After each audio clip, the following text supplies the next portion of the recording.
Nebraska Public Media Sports, Nebraska's home for championship sports, is live from Pinnacle Bank Arena in Lincoln, Nebraska for the 2023 NSAA Boys Basketball Championships.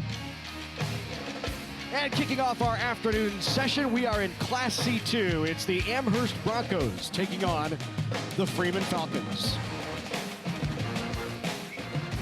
And hello again, everyone. I'm Larry Putney along with Andy Markowski. Great to have you with us. Andy Kendi will be joining us momentarily. We kick off our afternoon session in Class C2 with a couple of teams that have just one loss on the year. Let's start with Amherst. Yeah, Amherst has been here before. Last year upset Freeman as an 8th seed. So a little bit of revenge game having them meet in the finals. But Amherst is very balanced. Good multiple scores with 4 players in double figures. Have prided themselves from the three-point line. One of the top shooting teams in the state with 4 players shooting over 40%. Everyone thought it was going to be kind of a defensive final. They held Tri-County in the semis to just 19 points. But I have a feeling this game will be a little bit back and forth. And for Freeman, experienced team in the state tournament. They're led by Carter Roos, the 6'2" senior, averaging 18 points a game. But they also have good balance. Carter Niles at 12 points a game, and Taylor Petrosky with 13 points. So Freeman likes to get up and down as well, have a little bit more, maybe a little bit more balance. But I look for this to be a great C2 final. Title is in the balance in Class C2. The 2023 NSAA Boys Championships continue. Coming up next on Nebraska Public Media.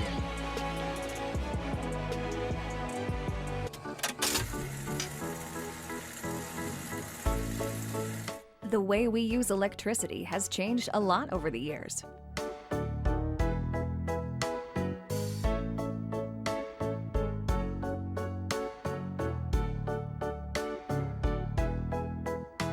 What hasn't changed is our commitment to make sure it's there the moment you need it. Nebraska Public Power District, always there when you need us. Constellation is a natural gas supplier helping inspire young Nebraskans through hands-on learning. Constellation has given more than $320,000 to 4-H and FFA organizations across the state, helping support youth in your community with opportunities to achieve real-world success. Because we believe that powering communities means empowering our future leaders. With Constellation, a contribution to 4-H and FFA is in the stars.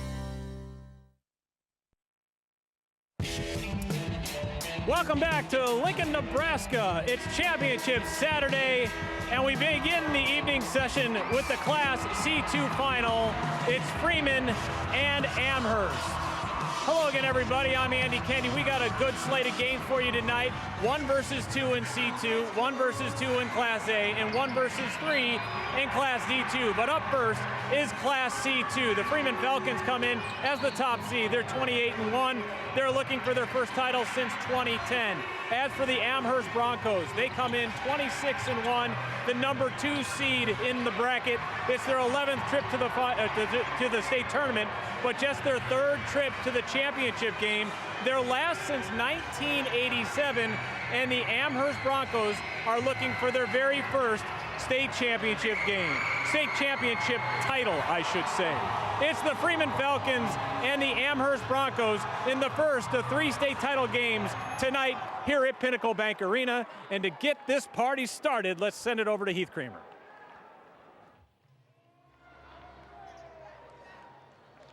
On behalf of the Nebraska School Activities Association and its member schools, welcome to Pinnacle Bank Arena for the 2023 NSAA Boys State Basketball Championships.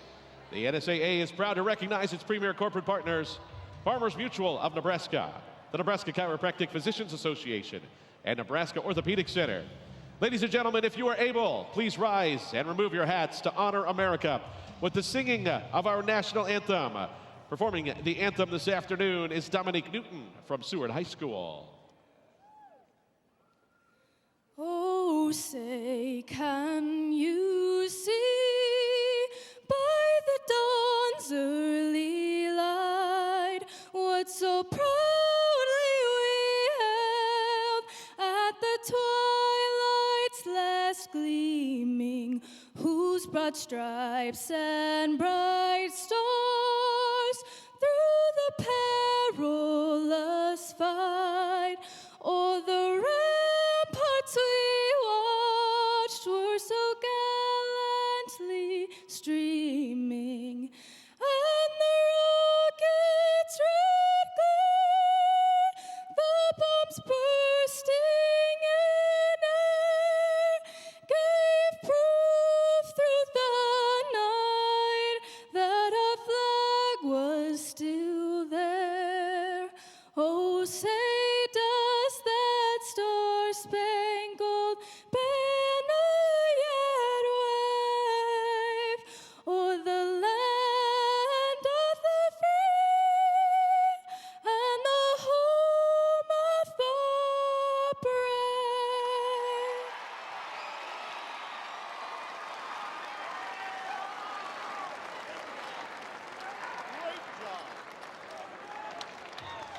Today's Class C2 championship game features the number 2 seed with a record of 26-1, the Amherst Broncos. And the number 1 seed with a record of 28-1, the Freeman Falcons. Let's meet the players and the coaches. First, the non-starters from Amherst. Number 2, Kobe Jones. Number 5, Riley Fisher. Number 10, Keegan Killing. Number 12, Kyler Jones. Number 14, Cooper Trampy. Number 20, Braylon Russell. And number 22, Jesse Tesmer. Now the non-starters from Freeman. Number 1, Easton Buss. Number 3, Magnus Scarns. Number 5, Brandon Jurgens. Number 20, Owen Buss. Number 25, Trevor Reed.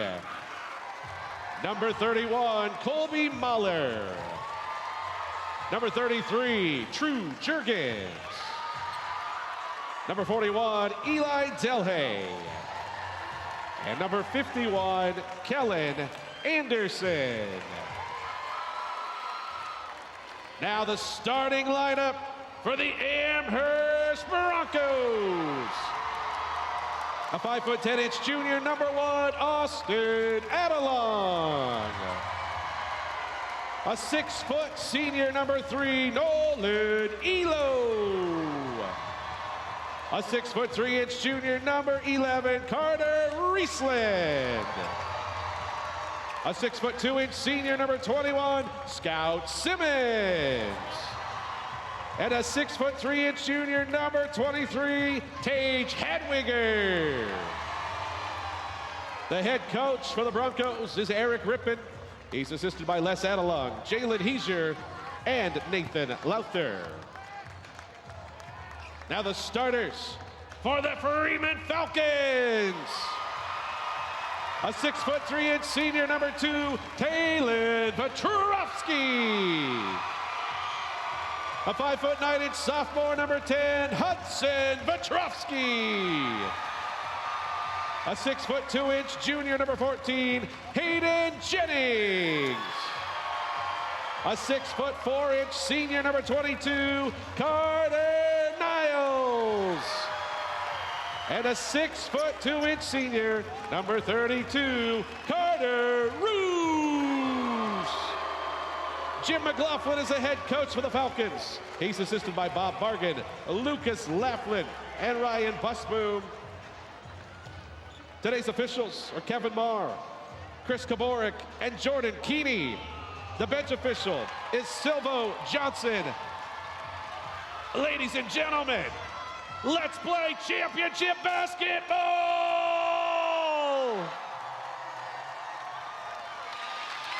There is your officiating crew, and history being made here in this Class C2 championship game. That is Jordan Keeney right there. She is the first female to ever officiate a boys championship game. Earlier this week, she was on the Parkview and Shelton matchup, and she's back here for the championship.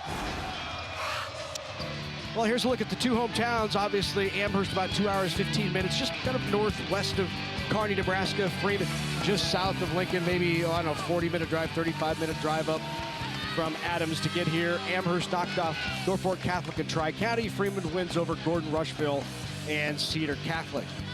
It's 1 versus 2. Two teams with 1 loss each. Amherst at 26-1, Freeman at 28-1.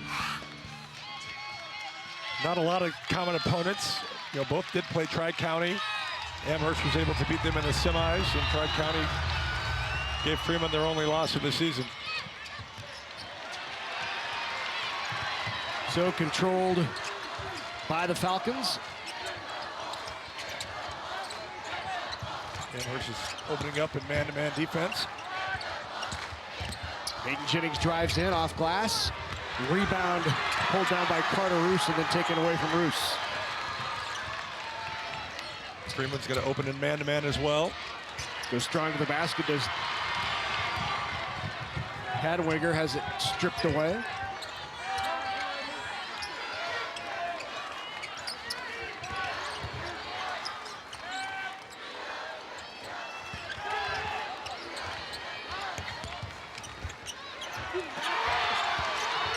A little nerves early on. Yeah. Both teams playing extremely hard. It's a little jittery. Let's settle in here. 3 on the way from Petrovsky. That's off. Tries to go off the back right into the hands of Hudson Petrovsky. Another 3 on the way from Hayden Jennings. Hayden Jennings knocks down the 3. First points for Freeman.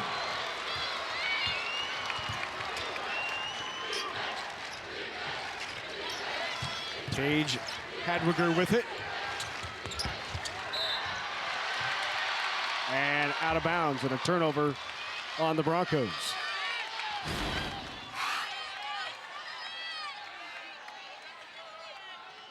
There you see the 3 from Jennings. Give a little bit too much space.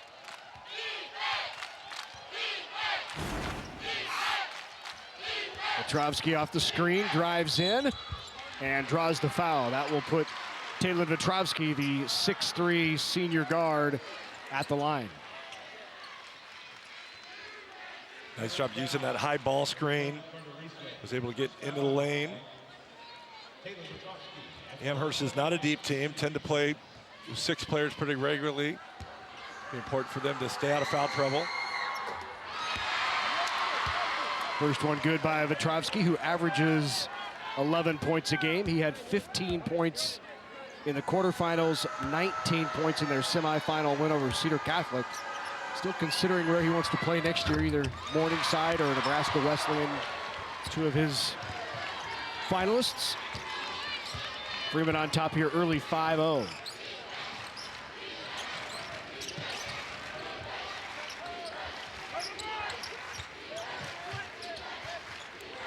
Hadwiger loses it, has it taken away. And right back with it is Adelung.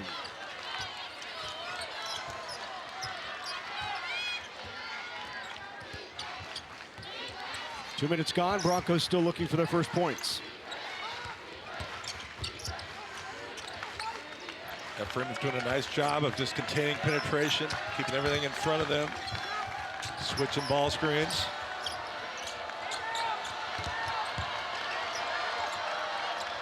Throw it out and reset to Tage Hadwiger. And take it away, stripped away by Petrovsky. Petrovsky draws the foul. He will shoot 2.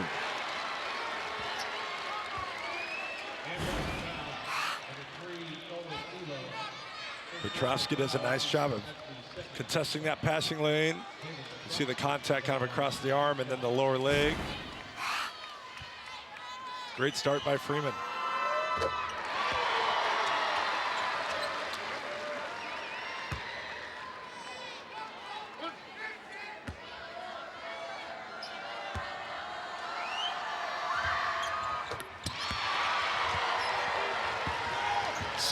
Freeman on top.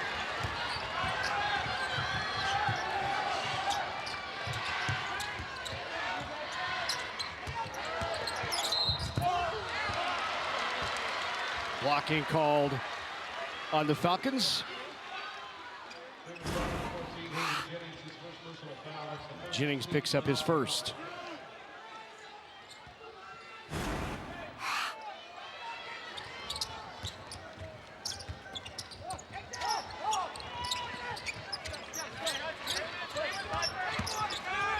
Hadwiger turn around. Just rattles out. Petrovsky with the rebound. Look at the 6'3" junior averaging 15 and 8.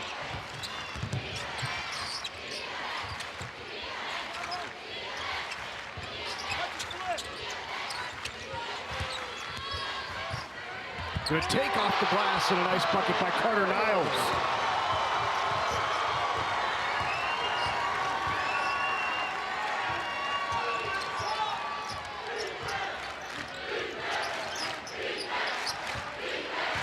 Runs a lot of this kind of high post. Princeton will involve this high post with kind of a 2-guard front. Good cut along the baseline. Did not finish. Riesland had an opportunity. Freeman looking to open this up early. Rebound to Hadwiger. Here's Elo. Open look for Adelung. Adelung knocks down the three-pointer for Amherst, and they're on the board. Yeah, important to see that first one go through. I just feel like Amherst has been really kind of nervous and jittery. They've dropped some passes, so now they can take a deep breath, exhale, kind of let the game come to them.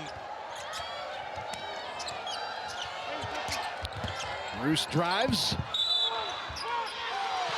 and draws the foul. Good consistent officiating. I thought both were blocks. You can see Roos. Good job of penetrating.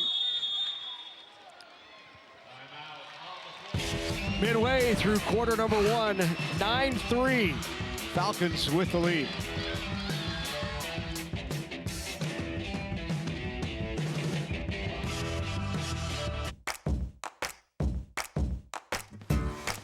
Education class, take 4. Why do you want to go to college? I get to figure out what I want to do with my life. Independence, living on your own. I need to prepare myself for the future. What's your biggest challenge in going to college? Probably the hardest part is the application. Deciding where I want to go. College is a little scary. It's a lot harder and a lot more work. The financial side of it is really confusing. So what if you had a friend you could ask?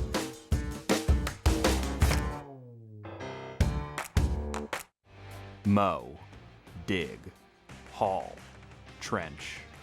They all get done with the Kubota BX Series subcompact tractor. Attachments designed to keep you moving. The Kubota BX Series with hydrostatic transmission. For more information and participating Nebraska Kubota dealers, KubotaNEsports.com. Amherst Broncos playing for something that's bigger than basketball. 3 years ago, Talon Trampy was a freshman at Amherst, and he was afflicted with a Marfan syndrome, a rare genetic disorder affected his heart. Well, he had heart surgery hoping to fix the issue enough so he could play sports. Tragically, he passed away in May of 2020, and he would have been a senior this year. So the guys on the team put his number 24 jersey on the bench. They call themselves Team Slink because Trampy's nickname was Slinky. He was so tall and skinny. And after every championship that Amherst has won, they cut down the nets, and a little piece of netting goes with the 24 jersey. And those Broncos want to add one more piece of netting, that being a state title to that number 24 jersey. Oh, what a great story. Thank you, Andy. Slink's parents, Trent and Linda, here watching. An incredible moment for this team to be able to be here. And they, he talked to Coach Eric Rippon, and he said there's no doubt, given Slink's talent, how great he was, he would have been a starter on this team. He's kind of a 6'5", lanky kid that was really excited to see where he progressed. Carter Riesland picks up that foul, or is fouled. That's Carter Niles first. Thank you.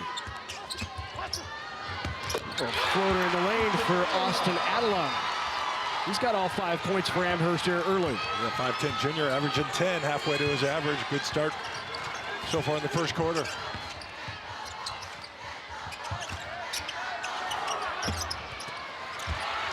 Rebound pulled down by Riesland.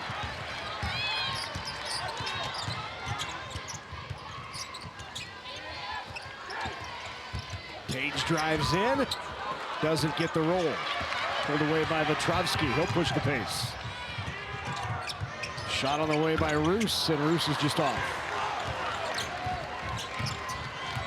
They could push in transition. Amherst is doing a good job on Roos, so he's had a chance to free himself for the quick three.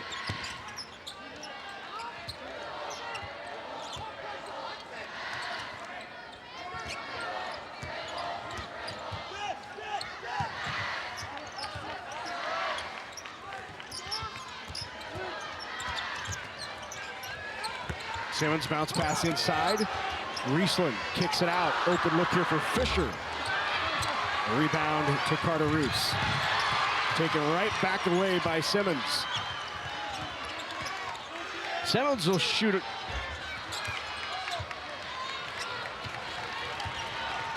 9-5.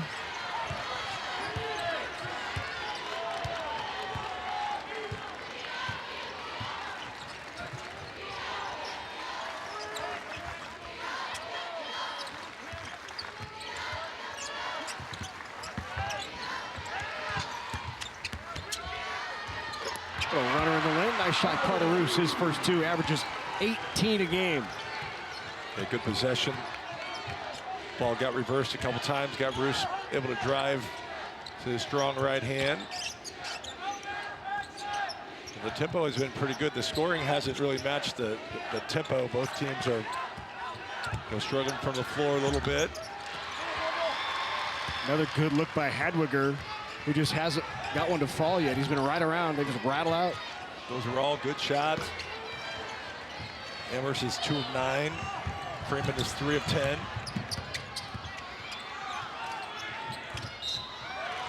Foul called on Vetrovsky. That'll be Talen's first personal foul. Both teams are doing a pretty good job handling the basketball. They're getting decent shots each possession. Just unfortunately can't get the easier ones to fall. Only one turnover for Freeman and two for Amherst. Yeah.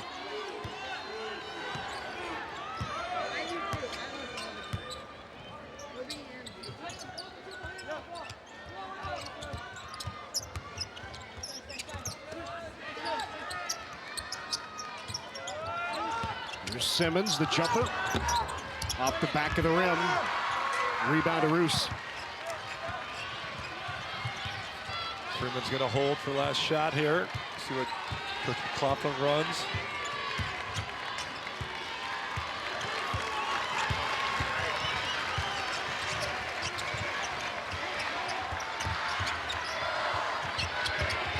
Nice feed down low. And with 1 second on the clock, it's put through by Carter Niles. Great feed, good cut. And Freeman gets the last bucket of the quarter. Good start for the Falcons of Freeman. They lead at 13-5. Finding your story starts at a place where possibilities align with potential. Chadron State College, where adventures lead to accomplishments, where opportunities connect to engagement.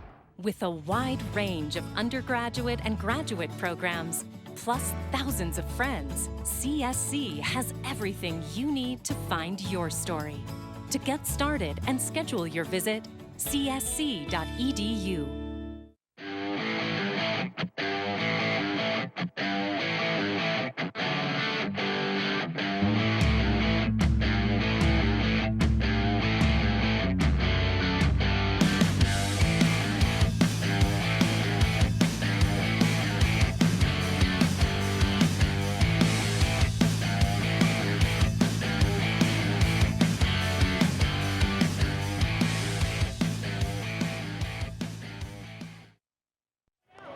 Freeman leads Amherst 13-5. We start the second quarter. I have a couple very special guests. This is Eldon Ideas and Chad Ideas.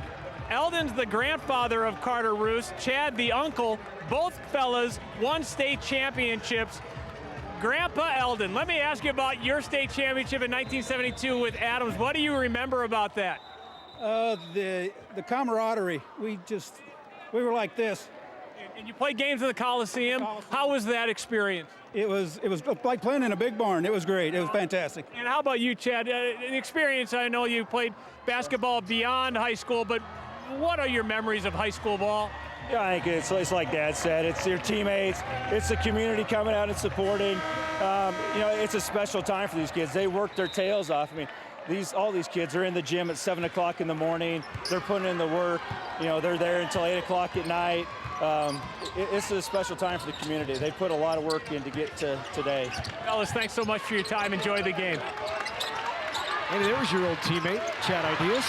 Yeah, Chad and I played a lot of basketball together. Had a lot of AAU stuff in high school, and then obviously Chad and I both were at Nebraska. Yep. Chad ventured over to Wesleyan, where he had a great finished to his college career. I think either they were national champions or maybe runner-up. Yeah, I think they made the national title game. So fun to see Chad. And I believe that was Jerry Schmuddy's team, if I'm not mistaken. Yeah. So how about that? Eldon played at the Coliseum, Chad played at the Devaney Center, and here the youngest of the family gets to play in the third venue for state championship, Pinnacle Bank Arena. And there he is right there. Carter Roos rattles out.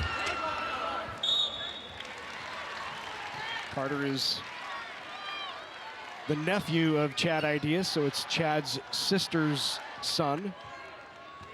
I believe I have that. I'm sure I'll get a text if I don't have that right. Or a tweet or something, right? Hadwiger down low, and there's the first points for Tage Hadwiger.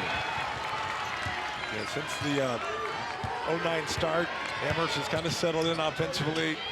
Looks like they're a little bit more relaxed. Knockdown three, there's Carter Niles. He averages 12 a game.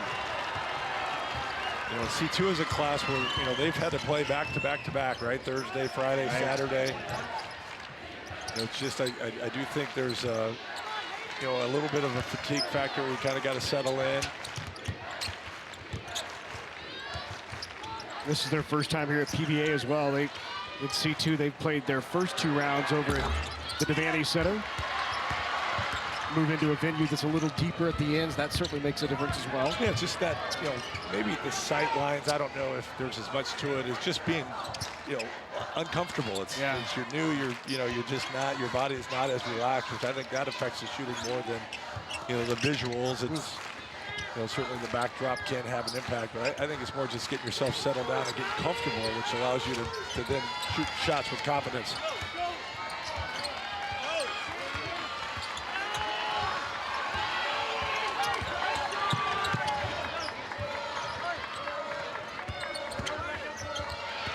Roos turns it over. Hadwiger is fouled from behind. Foul will be called on Carter Niles after the steal from Tage Hadwiger.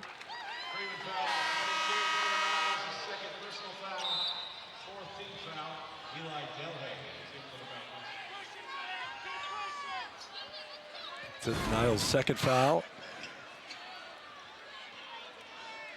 Here you see Hadwiger, nice job of, you know, so important to play off 2 feet. He could easily went up off of 1. Instead he jump stopped, used a shot fake, got on balance.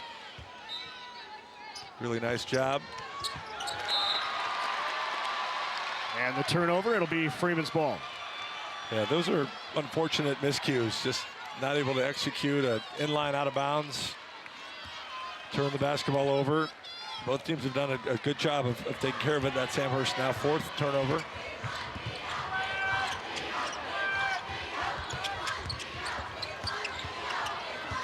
First ever trip into these finals for the Broncos of Amherst.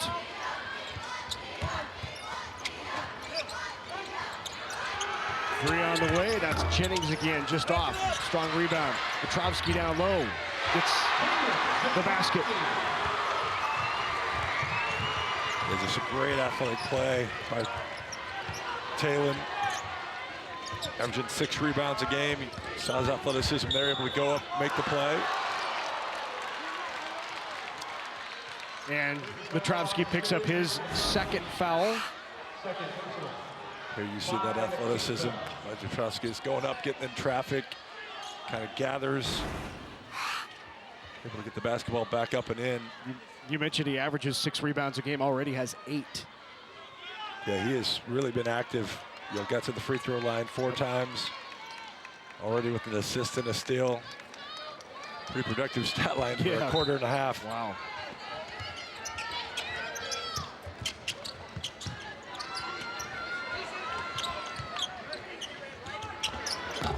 Petrovsky shot off the front of the rim.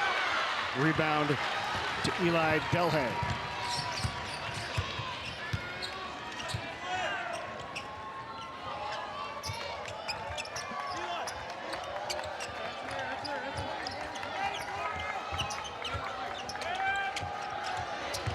Hudson Petrovsky's three-pointer long. It goes off of the Broncos, and that's another great play defensively by Talon Petrovsky to keep that alive for the Falcons.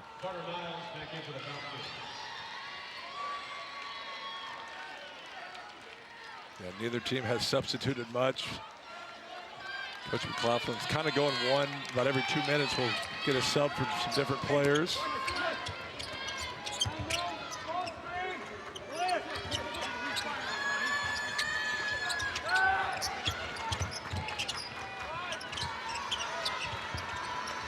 Bruce looking inside for Delhay. Good patience here by the Falcons.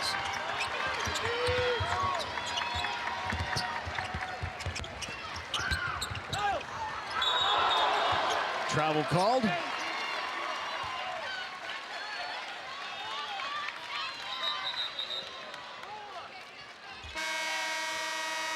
Hudson Petrovsky back into the game. Hudson, the sophomore, Talon Petrovsky, the senior. There's a look at Jim McLaughlin, 18th season on the bench. Picked up his 300th win last year of his career.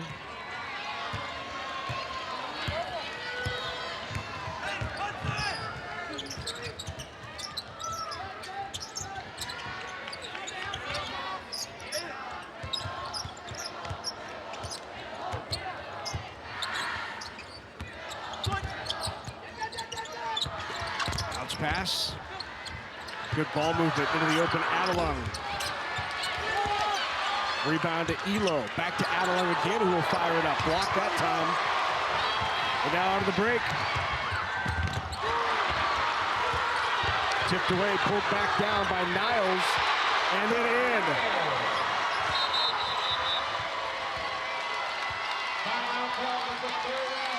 Yeah, Freeman's just doing a nice job. Just 2 little hustle plays there, securing the loose ball. Good presence by Niles, just recognizing that no one was in front of him. He went up and laid the basketball in for a 13-point lead. Wow, 7-0 run right now for the Freeman Falcons.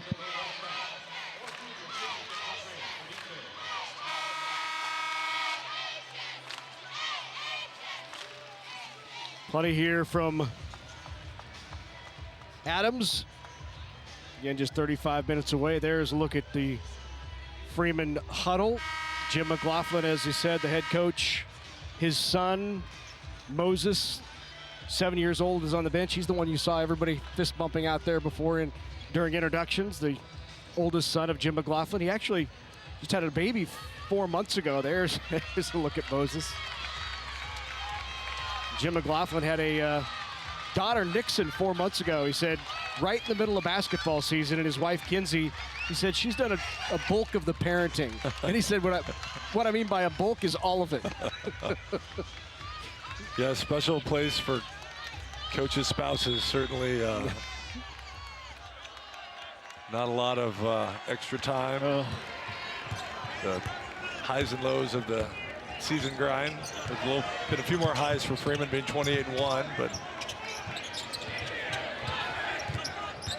Amherst looking to get on the board. They are scoreless in the last 4 minutes. 0 for their last 4.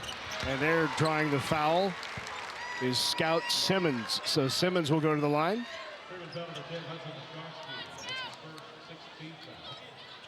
Petrovsky picks up his first foul. see just kind of that late kind of slap at the basketball is going to be a foul. First free throw good. Back into the game comes Taylor Petrovsky and Carter Niles. They got a regular rotation, as you mentioned earlier. For Freeman, they're doing a good job getting guys in and out. Yeah, they just kind of play in those 2-minute intervals, and obviously Lewis doesn't come out a lot, but the other positions kind of rotate through. Give a couple-minute break each quarter for each player. As long as foul trouble doesn't hurt you, you can do that. You can see Petrovsky's already playing with 2 fouls, so they're trusting their players. Niles has 2 fouls as well, so both players with 2 finishing the half.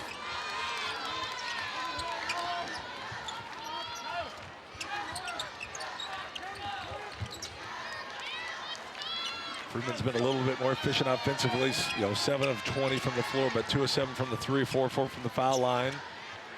18 rebounds, 5 of which offensive, to 9 from Amherst. So really athletically has been able to take advantage of the backboard.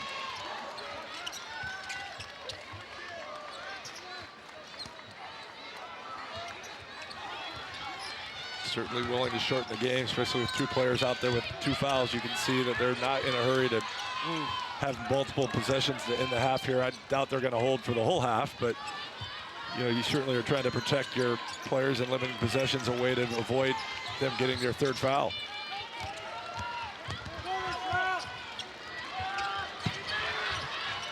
Now Amherst trying to jump into a trap.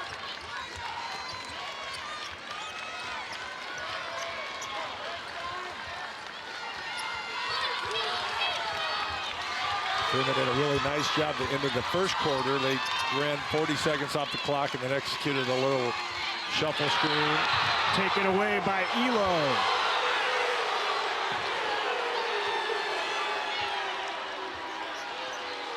And is Elo called for the foul? He is. He kind of grabbed the arm. It's only the 4th foul for Amherst.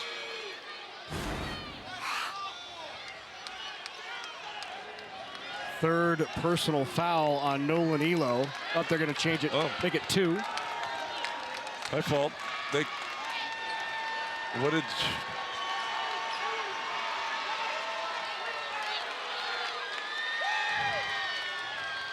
Yeah, it's...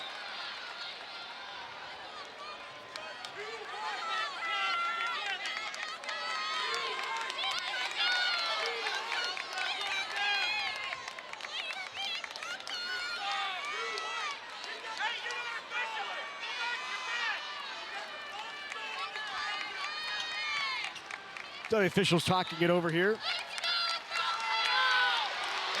And they did call the foul on Elo. So Elo does pick up his 3rd foul. It was on the board, they pulled it off, and now they'll put it back on. Yeah, the foul call was right here. Yep. And you clearly see a foul. Yep, Jordan was a touch late. You know, that was a little confusion in terms, but it obviously was a foul. It's the 4th team foul. Freeman's ball on the sideline, and the game's back on.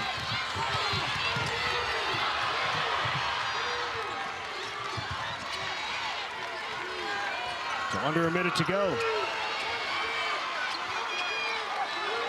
As Freeman has chewed about a minute and a half off this clock. And Amherst has not scored in the last 6 minutes of clock time.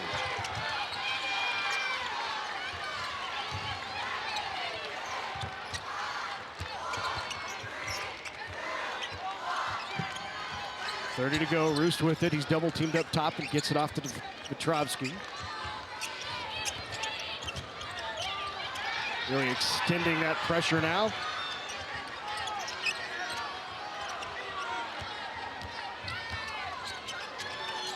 Freeman went into this with 2:40 remaining, and they have ran the rest of it out. Yeah, you know the whole argument for the shot clock. You know, this is things that you can't do, but you can't fault Freeman. They've got 2 players with 2 fouls, and you increase your chances to win the game by holding the basketball and getting to halftime with at least a 12-point lead. So, you know, it's part of the strategy within the game. I think Class B will adopt a shot clock, so certainly as the NSAA keeps evaluating these things. What a pass! Lob and put in by Petrovsky at the buzzer. The Falcons with a 14-point lead, and what a pass inbounds.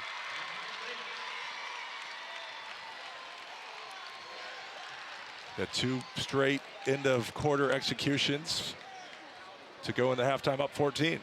Andy Kindy is with Eric Rippon. Well, Coach, how do you jumpstart your offense? We just got to be patient. We got to move the ball. We're getting good looks. We just got to shoot the ball with confidence and just got to put it in. Plain and simple. What do you tell your kids to tell them that there's still 2 quarters of basketball left? You're down 15, but that's not insurmountable. No, you know, we were down 10 in the first round. You know, again, we just got to stay with it. We're going to have to apply a little pressure, try to create some turnovers, but we just got to go. You know, we just got to be a little bit more aggressive. Well, good luck in the second half, Coach. The Broncos trail the Falcons 22-8 thanks to a brilliant play to beat the second quarter buzzer. Freeman leads Amherst in the Class C2 state championship game, 22-7. Halftime festivities straight ahead.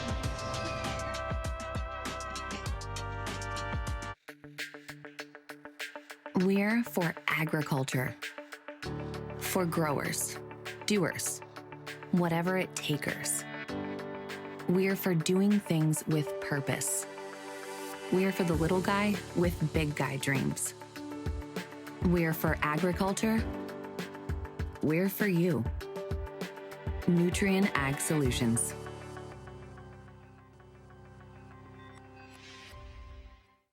It may be small, but this little bean fuels power. It powers a food industry as a source of protein. It's a fuel that powers diesel engines while reducing emissions. It powers a state economy and bottom lines. And it powers the rest of the world as a Nebraska export. Yeah, it may be small, but we're finding more ways for this little bean to power Nebraska.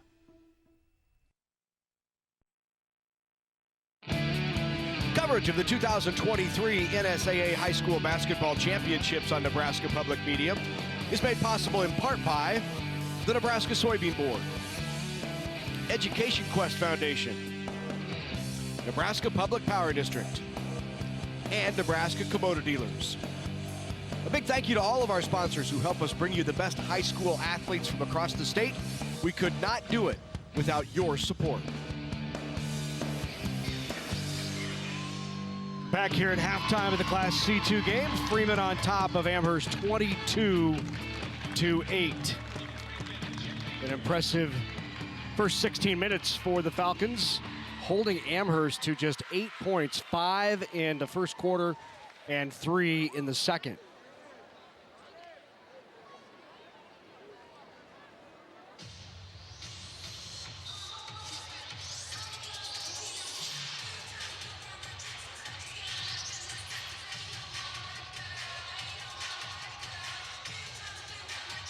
Take a look at some highlights from the first half. Opening three for Hayden Jennings. That was one of the 2 threes Freeman made. Nice job there by Carter Niles getting to the basket.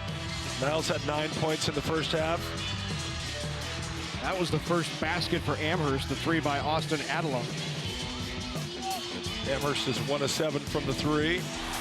There you see Petrowski able to get to the basket and score.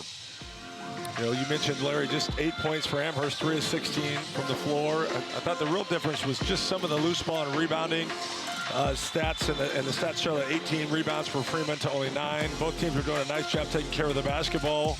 Only 4 turnovers for Amherst and 3 for Freeman, but Freeman has used a couple of those turnovers to create 6 points of offense. Yeah, the only points for Amherst in the last 7 minutes was from the free throw line. 1 point. And we're at half, 22-8.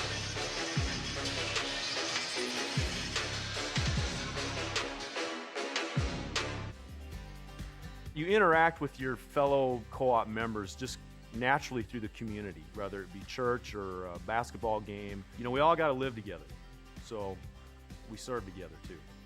It's your co-op. It's not my co-op. It's not the CEO's co-op. It's your co-op.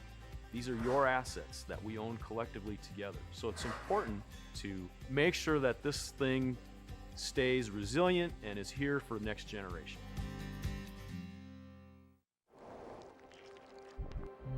This is a growing corn plant. It's not battery powered. It doesn't have a 300-mile range. But it's vital in our fight against climate change. Reducing 46% of carbon emissions and producing clean-burning ethanol. Corn ethanol is the climate solution we need now.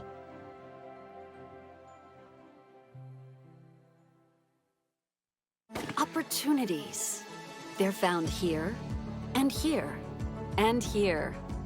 They inspire her, motivate him, prepare them. And when those opportunities start here, they can take you anywhere.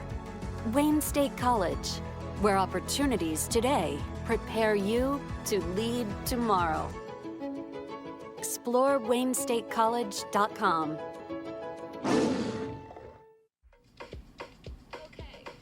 Getting ready? We all have our routine.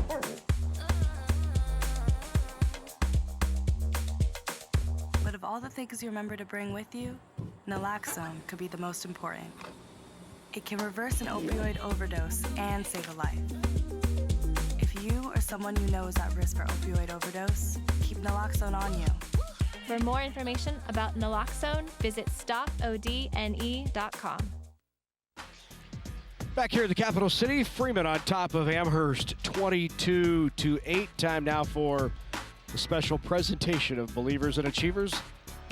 Let's go to Heath Kramer.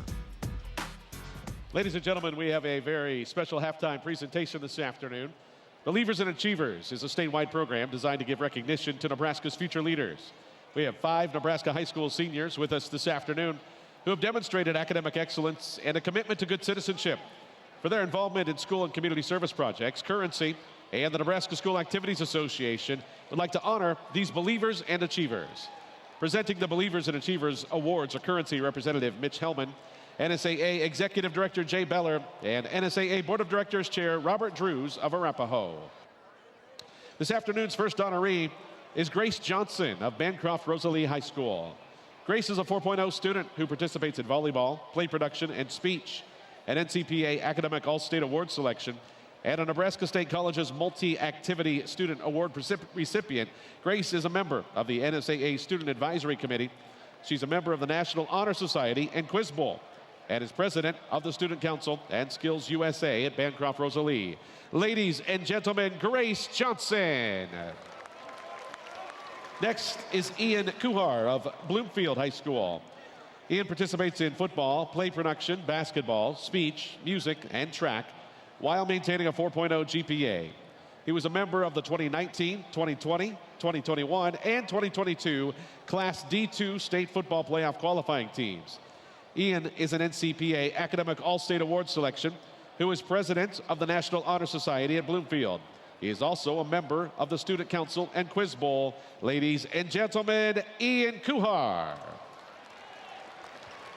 Our next recipient is Bryant Peck of Wisner-Pilger High School. Bryant is a 4.0 student who participates in cross-country, speech, music, and track. He was the 2020 NSAA Class C1 State Speech Champion in informative speaking and a 5th place medalist in poetry at the 2022 NSAA Class C2 State Speech Championships. An NCPA Academic All-State Award selection, Bryant is a member of the National Honor Society, Quiz Bowl, and is the senior class secretary at Wisner-Pilger. Ladies and gentlemen, Bryant Peck. Next is Seth Weezy of Lindsay Holy Family High School. Seth participates in football, play production, basketball, speech, and track, while maintaining a 3.8 GPA. He received the 2021 NSAA Class D1 State Championship Outstanding Actor Award and was a member of the 2022 NSAA Class C2 State Basketball Championship team. An NCPA Academic All-State Award selection, Seth is a member of the National Honor Society, Student Council, and FFA at Lindsay Holy Family. Ladies and gentlemen, Seth Weezy. And our final recipient is Ryan Zoner of Battle Creek High School. Ryan is a 4.0 student who participates in football, speech, and track. He was a member of the 2022 NSAA Class C State Track and Field runner-up team. Ryan is a member of Mock Trial, 4-H, and Quiz Bowl at Battle Creek. He is also president of the National Honor Society and FFA. Ladies and gentlemen, Ryan Zoner. And now let's give one more round of applause to the 2022-2023 Currency Believers and Achievers, the future leaders of Nebraska. Well, congratulations to those honorees of the Believers and Achievers Scholarship for outstanding academic, athletic, and community service. Second half coming your way from the Class C2 State Championship here at PBA. These are the hands of our farm, working for the future with care, recovering from the unexpected with the strength of a helping hand, celebrating victories big and small together. We know this operation like the back of our hands. Having an insurance partner who understands our needs is vital. We're part of the Farmers Mutual of Nebraska family, where they're always alongside you. Have you heard about FAFSA? It's like a form you fill out. Fill it out and you get money for college. Easiest way to get money for college, hands down. FAFSA. It's a life hack. It's your way in. So you want to help me pay for college? I'm down. Heck yeah. Definitely. How is this not trending on all the things? It took me like 30 minutes to fill out. So easy. How much am I gonna get? This is a hidden gem. Fill out your FAFSA. FAFSA. Drink water, buckle up, fill out your FAFSA.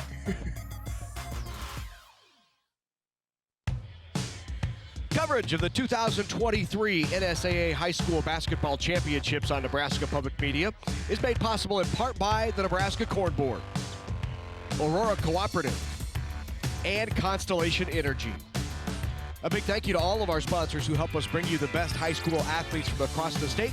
We couldn't do it without your support. I'm not sure what that is. That's honey, isn't it? Oh, that is a lot of honey. 22-8 is the score.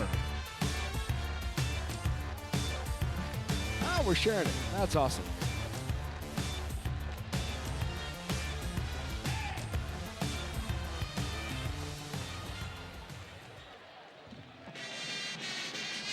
(22-8) here at halftime of the Class C2 Championship.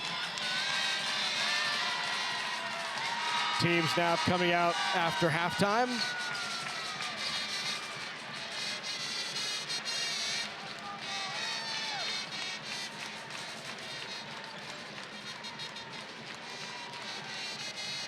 Andy Kendi is with head coach Jim McLaughlin of the Freeman Falcons. Well, Coach, you can't ask for much more from your defense. They gave up just one field goal in that second quarter. How pleased were you with the defensive effort? Yeah, I think our effort's been great. Our kids are playing hard. They're talking. They're communicating. Amherst is tough to guard, and I think our kids have really stepped up to the challenge. What's the message in the locker room, that given that you are in command of this game, not to let go of that command? Well, we can't give up runs. First 4 minutes here are big. You know, if they get a score, we got to make sure we get a stop on the next one. We got to answer their shots. They're really good offensively, and so they can go on a 9-0 run in 3 possessions. And so we can't stop playing. We can't be on our heels. We got to be ourselves, be aggressive, and take the fight to them still. One more quick one for you. Hey, how much did last year's first-round exit play a role into the drive into this year's team? Well, I think our kids have been highly motivated. You know, not just because of the loss, but because of the expectations of the program. They want to, you know, live up to the standards, and they've done a great job so far. And they're a great bunch of kids, and I love coaching them. So good luck in the second half, Coach. As Coach Jim McLaughlin talking about last year when his Freeman Falcons were knocked out of that quarterfinals by the Amherst Broncos, 8 beating 1. Well, they want some redemption. They're 2 quarters away from getting that, Larry. Yeah, 53-43 was the score last year in that first round when Freeman was dropped by Amherst. We're going to be back here at Pinnacle Bank Arena. Second half action coming your way. Stay with us.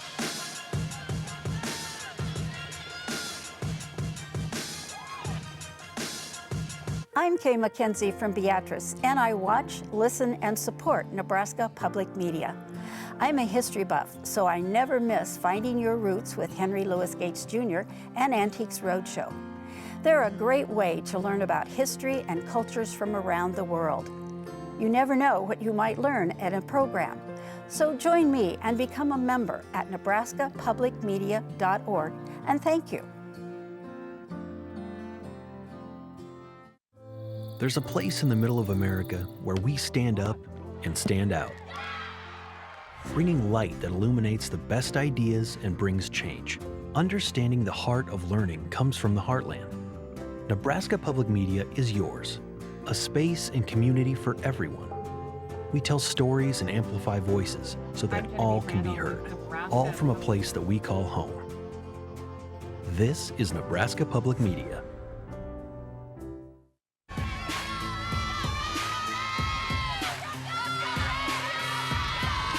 Back here at Pinnacle Bank Arena, 22-8 is the score as we get ready for second half action between the Falcons and the Broncos.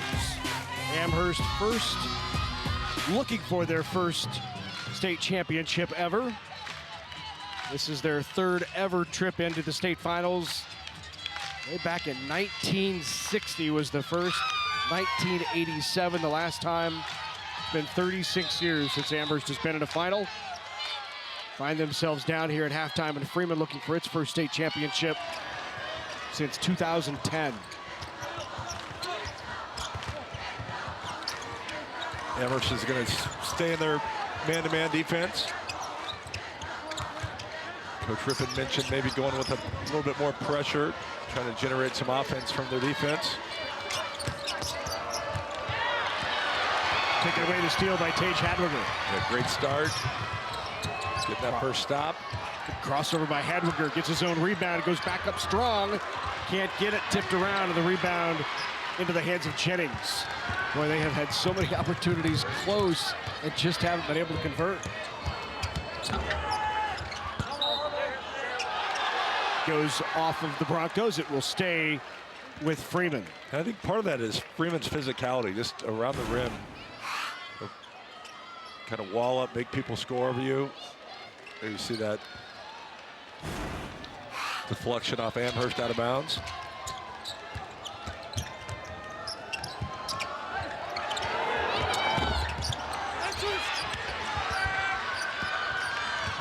Simmons brings it down. Will push the pace. Kicks it out. Open look for Elo is off. And the rebound into the hands of Roos. Yeah, another good possession. Yeah. I mean, wide open three. Coach McGoffin mentioned it at halftime. Amherst is capable of making a run by using that three-point line. And then Freeman did a nice job securing the rebound, which now have a +10 rebounding total in the game.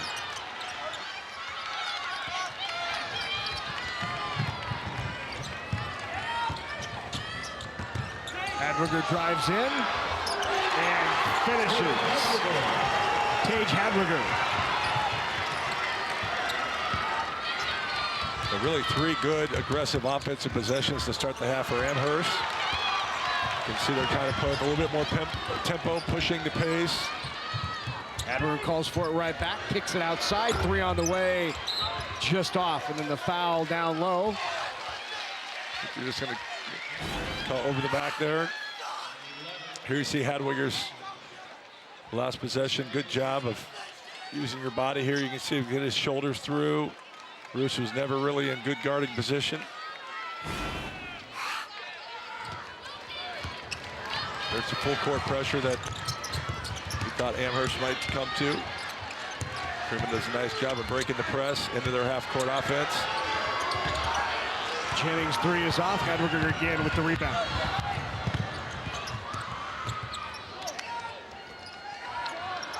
Three right on. Nolan Elo.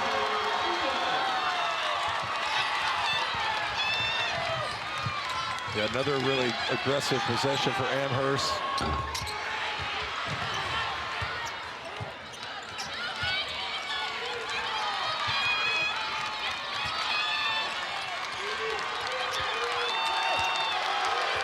Petrovsky resets. Crowd starting to get in, do it from Amherst.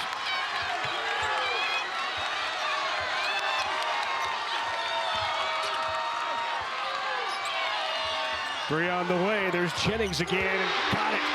Hayden Jennings with the three.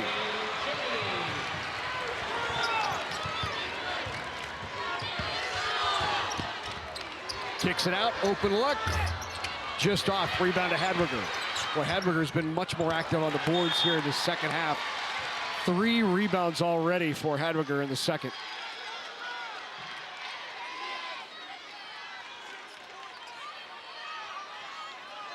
Make it 4 rebounds in the second half for Hadwiger.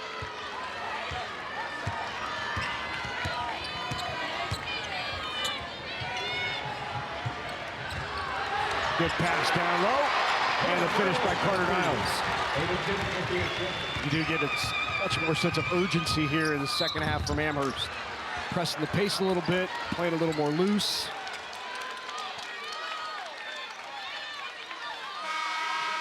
Foul being called on Hayden Jennings. That's his second. Freeman still with the lead. Falcons on top by 14.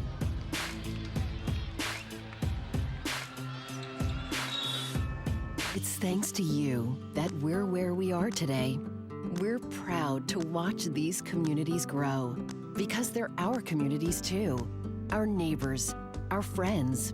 It's where we live. These are all our hometowns. And no matter what, the people who will continue to serve your needs with the hometown support you know and trust are just down the street. Cornerstone Bank, growing together. That was funny. Yeah. That's a sick bike. Boys. Miss Sanderson? See you Monday. No way. Morning. Who said that? Whoa, where did that come from? Floating money.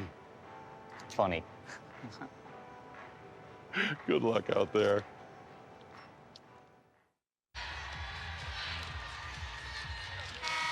Good time to be a Falcon. They're on top, 27-13.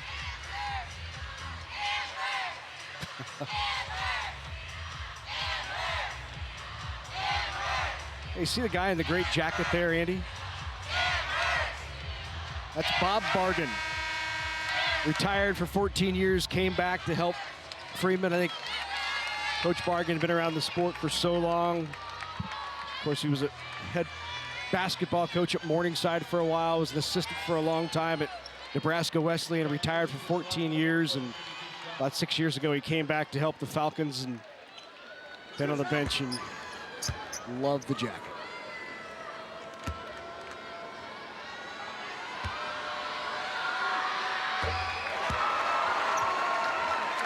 Free throw good by Simmons. Yeah, you mentioned it, Larry. I think Amherst does have a little bit more urgency. They just need to kind of just play, right? I mean, it's you're here, live in the moment, go into kind of a 1-2-2 three-quarter trap, or yeah, a little 1-2-2. And the block, Hadwig with a nice block. Hadwiger steps back, three-pointer off the front.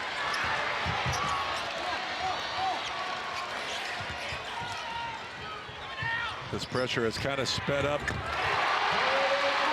Freeman, but back-to-back layups against some of the pressure. Increased the lead to 15.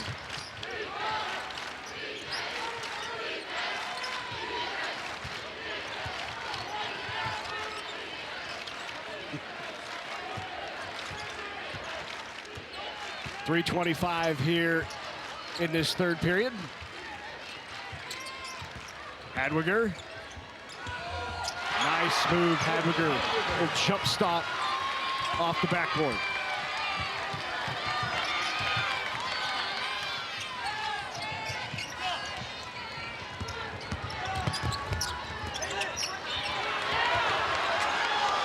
Good job using that pressure to create the turnover. Kind of taking Freeman out of a little bit more of their structure, making them play a little quicker. Hadwiger again down low.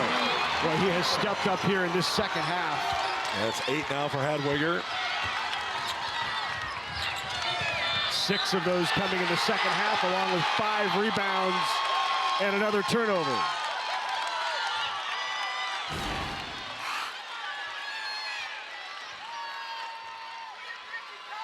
Hadwiger is doing a nice job. Always finishes, though, drive off 2 feet. It's good balance.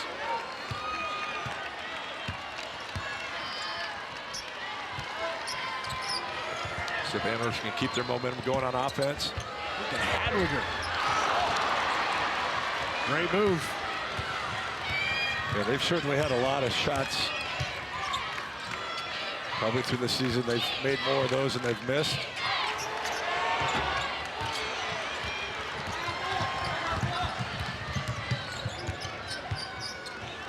Certainly this third quarter has moved more into Amherst style, a little bit more up-tempo. It's going to be another foul on Jennings. So Jennings picks up his third personal.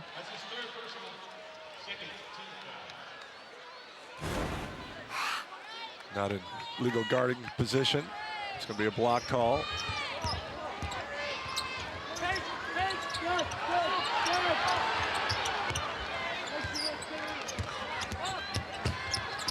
Simmons with the drive off the glass. Got the roll. Amherst putting on the pressure here. Every time they score, they get a set. This is more of a diamond look than a 1-2-2, but it's got Freeman really sped up. And a timeout taken by Jim McLaughlin.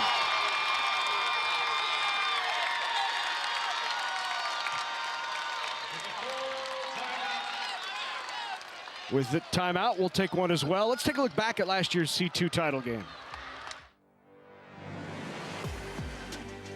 The top-ranked Humphrey Holy Family Bulldogs faced off against the 6th-ranked Grand Island Central Catholic Crusaders for the 2022 Class C2 Boys Basketball State Championship. The Crusaders held a small lead in the first quarter, but the Bulldogs put up an even fight throughout the game. The Bulldogs were led by twins Jason and Jacob Suits, who each scored 16 points for their team and helped push it over time. Jason Suits dropped in the winning point from the free throw line in overtime and helped secure a 43-42 win for Humphrey Holy Family and the state crown.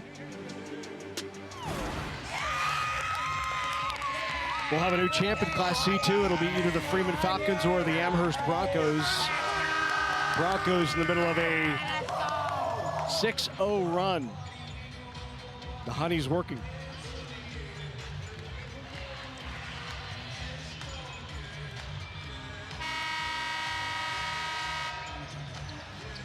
The whole first half, Freeman, kind of played the aggressive, were on their toes. I thought Amherst were on their heels a little bit.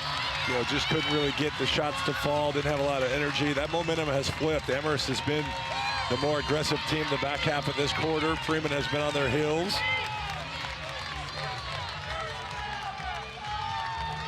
Jennings to inbound. Freeman's done a terrific job to end the first quarter with the basket. At halftime, they maximized the clock and then got a basket. It's going to be important for them to finish this quarter strong. Roos tried to find Vetrovsky down low, and another turnover. 7 turnovers now on the Falcons. At 3 at half, so already 4 in the quarter. Down low is good. Another bucket for Scout Simmons. And they're back to within 7. That'll stay with Freeman.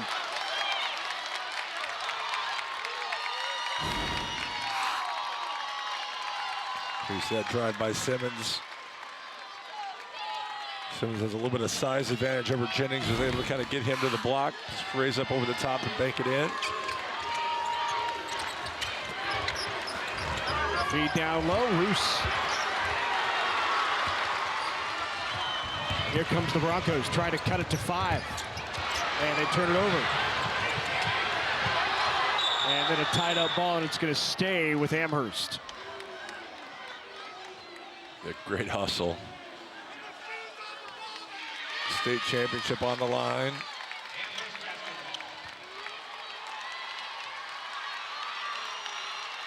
Yeah, you can tell that Freeman sped up a little bit. Great execution on an out-of-bounds play. Roos has a chance to capitalize, just unable to get it to fall. 8-0 run right now.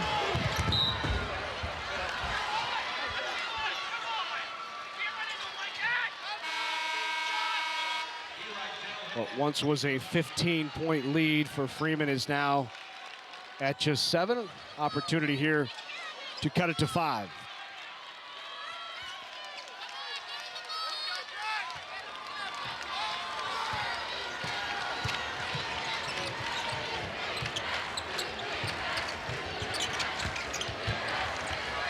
Off the glass again goes Hadwiger. Hadwiger with another 2. Hadwiger has 8 in this quarter alone.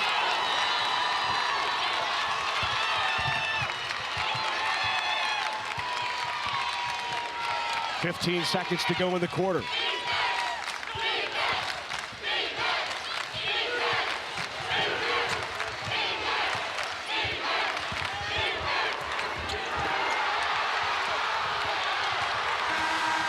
That's going to do it for the quarter, and what once was a 15-point lead is now down to 5 after a 10-0 run by the Amherst Broncos. Exciting final 8 minutes coming your way. Broncos trail by 5.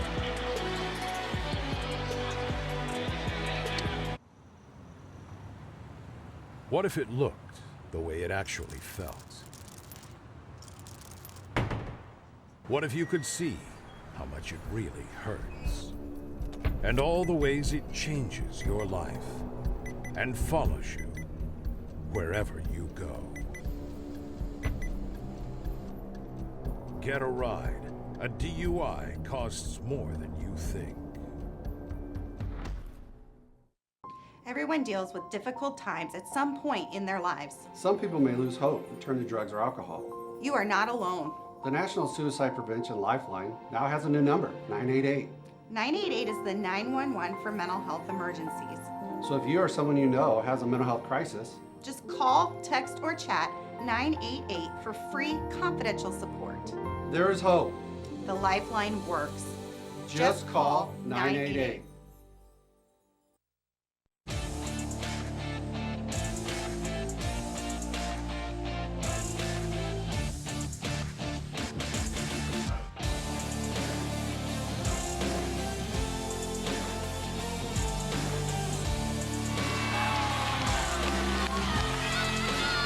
Just 8 minutes away from crowning a champion in Class C2, and at one point it looked like it would be the Freeman Falcons, but here come the Broncos of Amherst. They are on a 10-0 run to end that last period, and the final 8 minutes will determine it.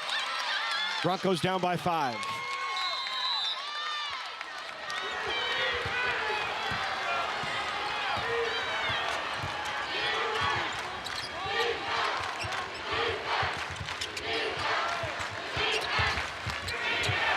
Swatted away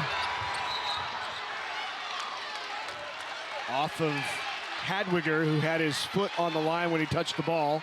It'll stay with the Falcons, but again, the aggressiveness right now by Hadwiger and this Amherst team is what's been the difference. Yeah, just denying, getting deflections, hustling after loose balls. Roos only has 2 points. Petrovsky had 8 in the first half, and he's been scoreless. So these Amherst doing a lot of things right to get themselves back in this basketball game. Petrovsky up top.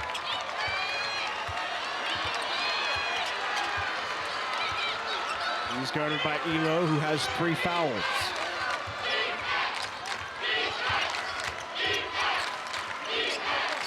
Roos, he'll take. Nice move by Carter Roos, and that ends that 10-0 run for the Broncos. A good aggressive take by Roos. There is Simmons the other way. He'll take. Doesn't get it to go, and the rebound to Petrovsky. Good sequence for Freeman. Freeman there getting the basket and then getting the stop.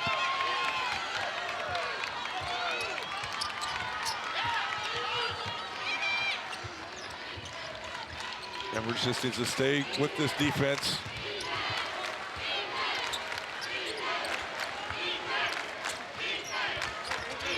Plenty of time, 6:30 left.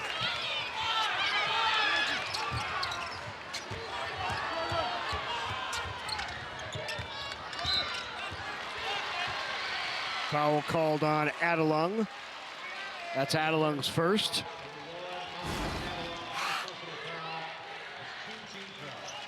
There's a take by Roos. Good job of kind of splitting that gap there, protecting the basketball. Good finish through traffic. Roos, the leading scorer, 18 a game. Just with 4, but has done a good job on the backboard. Has 8 rebounds.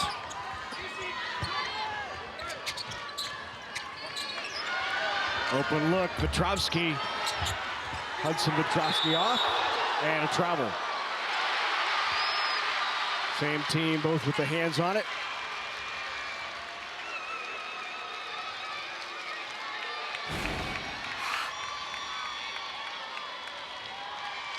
Just a little off balance. Teammate was trying to, Hadwiger was trying to keep him up. Yep.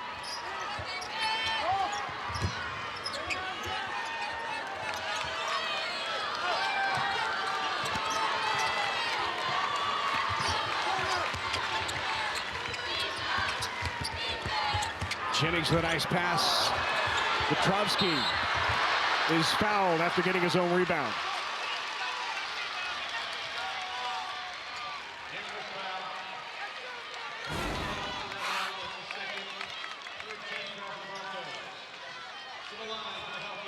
Just good hustle. Petrovsky staying with it. Been to the free throw line 4 times, 4-4 on the day.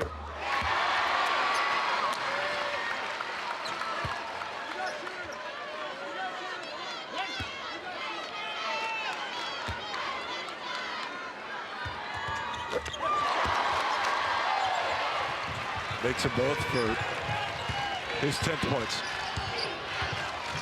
Double-double for Taylor Petrovsky, 10 points, 10 rebounds for the Falcons. They've extended that lead now back to 9 after Amherst cut it to just 5 at the end of 3.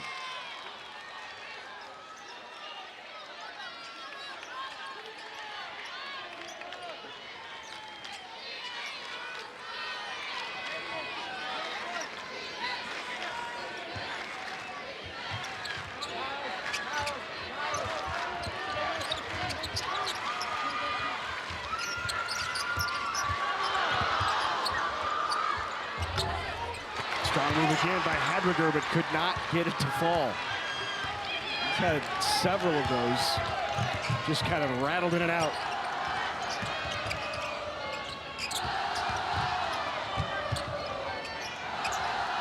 Roos with the turnaround. Great shot and a clutch shot by Carter Roos.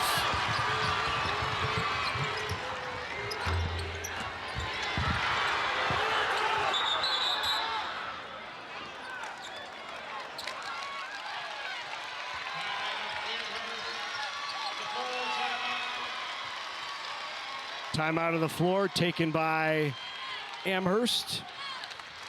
35-24. Taj Hagberger has come out of this second half much more aggressive, had 5 rebounds, 7 points in that third quarter alone. There he is on the left side of the huddle, number 20. Look at that mustache, Andy Markowski. How sharp is it? You know what? With more on how to grow a great mustache, let's go to Andy Kindy. Larry, I don't know if I can. Still, to this day. That's what I thought. Okay. Right. I mean, I need tips from this Amherst team. I'll tell you, the mustache game on the Amherst lineup is very strong. It is from strong. top to bottom. Sorry about that. I thought for sure you'd have something for us there, Andy. I didn't mean to throw that at you without warning. It's all good. I'm ready for you. I can tell you that I have a zero ability to grow a mustache. I can tell you that much. This just into the newsroom. So the quick timeout there by Amherst to save the possession. They still trail here. Now by 11. So 6 straight to open up this fourth period by the Falcons. Yeah, Coach McLaughlin mentioned it. The seniors that have kind of been here and know what the culture's about. Roos was fairly quiet. Roos gets 4 points in the quarter, and then Petrovsky with 2. So that the seniors get 6 to extend that lead back from 9 or from 6 to now 11. And now they create the turnover. Petrovsky with it. Good ball movement, open look from Hayden Jennings. That was a big one right there from Hayden Jennings.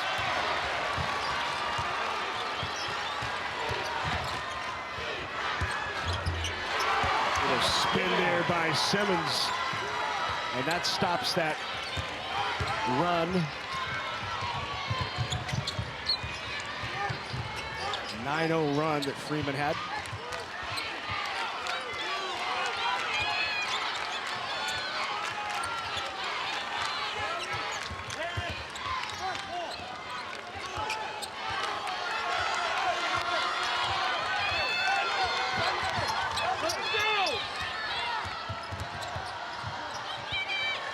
Freeman's going to show some poise here.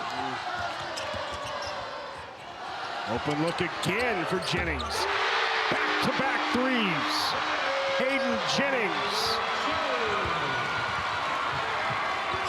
And that is 4 for Jennings in the game. 4 of 6 from three-point range. He has 12 points.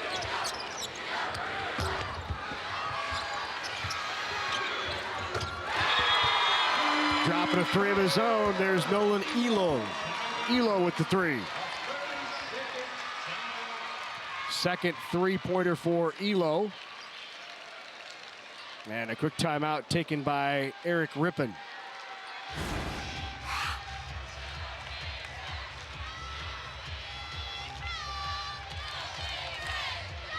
There you see a couple of Jennings' 4 three-pointers.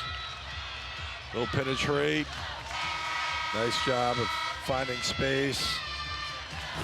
His threes have been really timely too. Hit one to start the game and then hit another one late in that second quarter when they ended a shot. And then both of those threes have kind of allowed Freeman to extend that lead.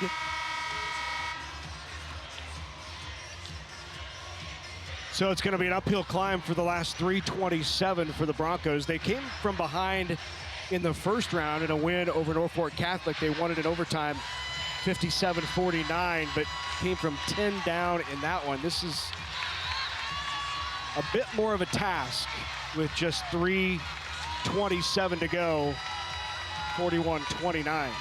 Yeah, you have to extend and take some chances here defensively. Try to get some traps, create some potential steals.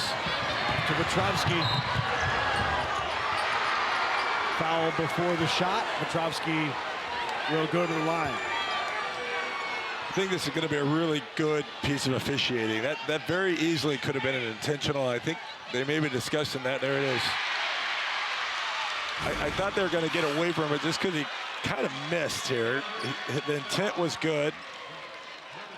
But the reality of the rule is if you don't make a play on the basketball, it's going to be an intentional foul. They've done that to kind of take any guessing away from that. If you don't go for the ball, it's going to be intentional foul. And clearly, a two-handed push from the back is not going for the basketball.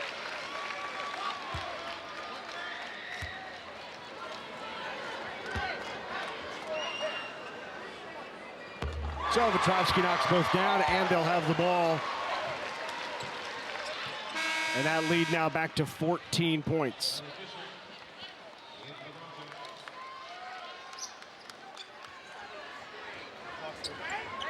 And that's sometimes what pressure can do.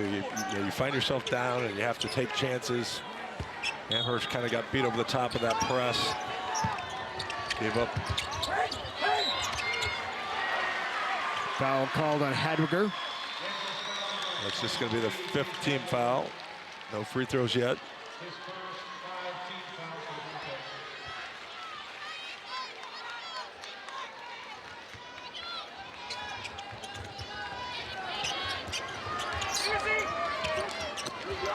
Feed down low, good move by Roos. Doesn't finish. Great save, good hustle.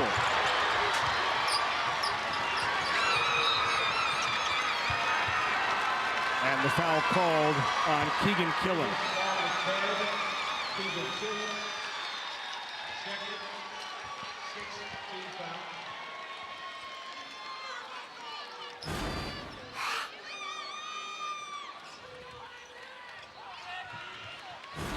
Nice save.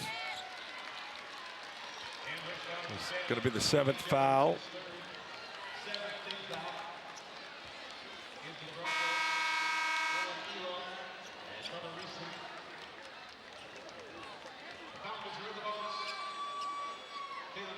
These are 3 important free throws here. You have 7, 8, and 9, which potentially you know, if Freeman was to miss the front end of a 1-and-1, it gives Amherst a chance to maybe get back in the basketball game.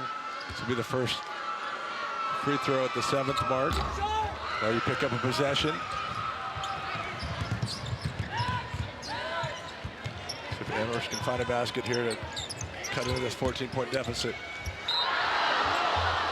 One too many steps for Hadwiger. Nope, they're going to call a foul on Freeman. No shot foul on the floor. That foul is going to be called on. Yeah, you see a little bit of the contact led into travel. There's the bump right here with the inside left hand was the call.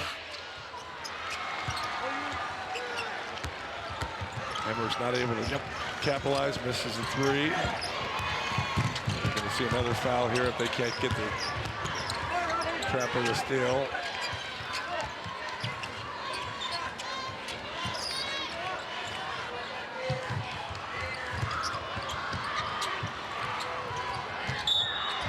And the foul.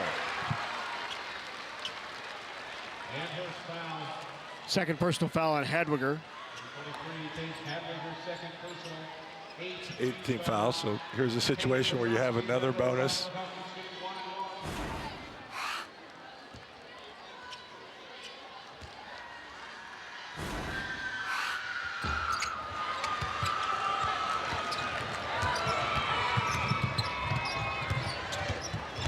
Good drive. Elo could not get it to go, but Riesland was there for the rebound, and he draws the foul. So Riesland now will shoot 2. That's 4 fouls on Hayden Jennings. Good offensive rebound there.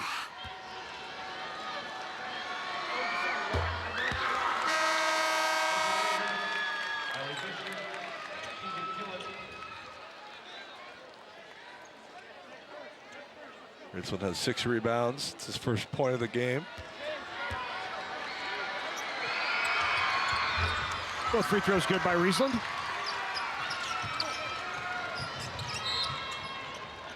And the quick foul by Simmons. Put them back at the line for a 1-and-1 one more time. Freeman's missed the last 2 front ends. I think if you're Coach Rippon, you're going to put the tape on if they're a little short in this game and wonder what if. They've had a lot of chances, a lot of shots in the lane, shots that rimmed out, some open threes that didn't fall.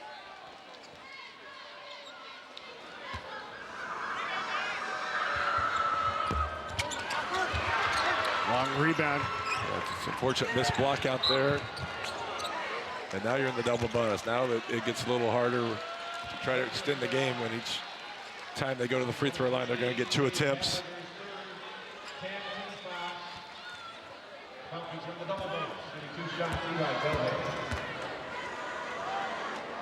Amherst 12 of 38 from the floor.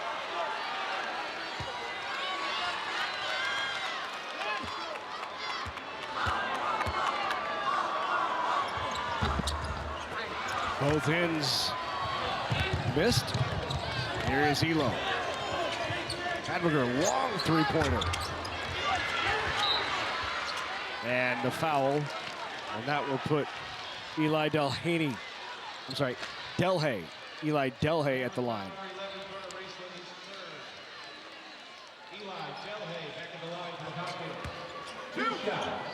Well, Freeman, which had been solid from the free throw line, have missed their last 5.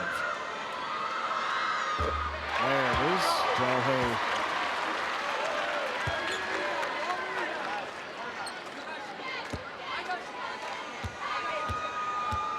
They were 8 for 8 before missing 5 in a row. Now 10 of 15.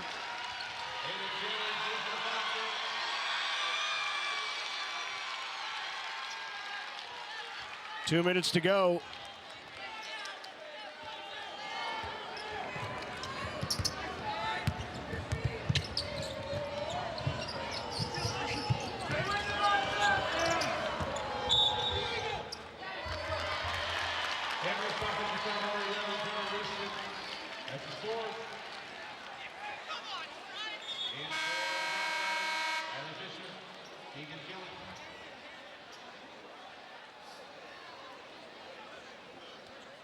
Moving screen on the backside.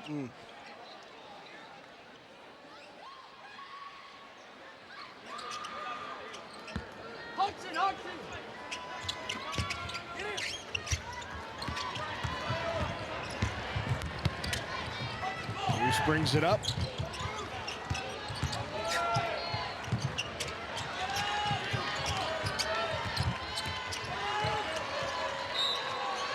Bruce fouled, so he'll go to the line.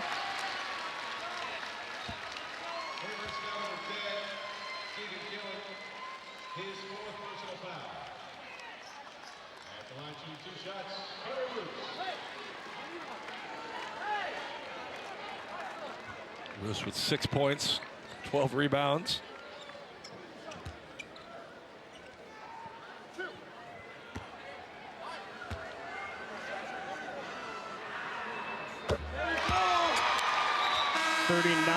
Total points down here at State now for Carter Roos.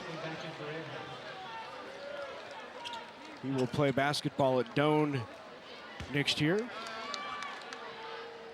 He had 18 in the quarters, 13 in the semis, and now 8 here in the finals. Largest lead of the game now for Freeman. It's up to 16.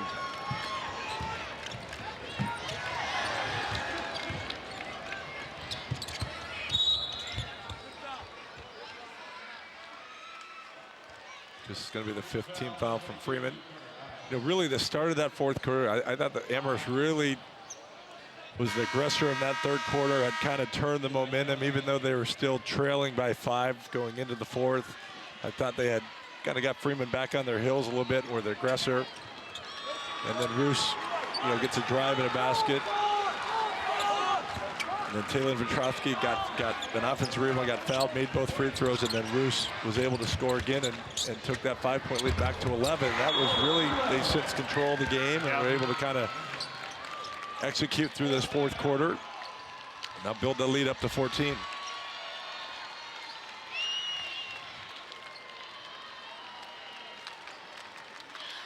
Also was that second half where Jennings hit 3 3-pointers to help extend that lead as well. He's 3 for 4 with 9 points in the second half.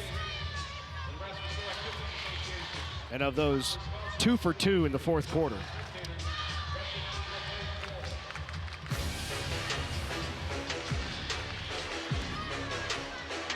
A great take there by Carter Niles.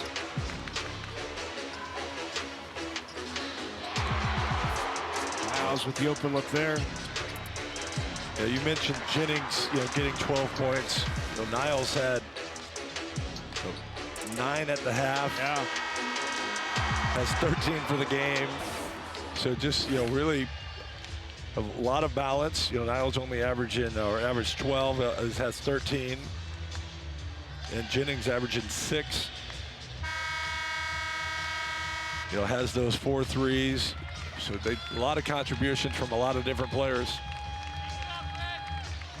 Coach McLaughlin referred to his big 3. He says everybody knows about those big 3. They're gonna score, but they've got some good balance there, and they showed in the second half with Hayden Jennings knocking down those 3s as well. All 3 of those have scored more than 300 on the year, with Petrovsky and Roos, as well as Carter Niles.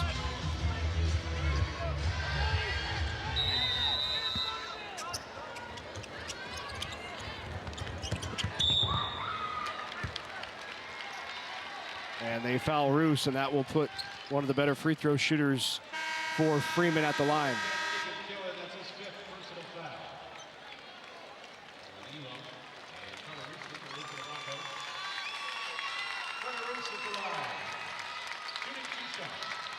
Fifth foul on Keegan Killen.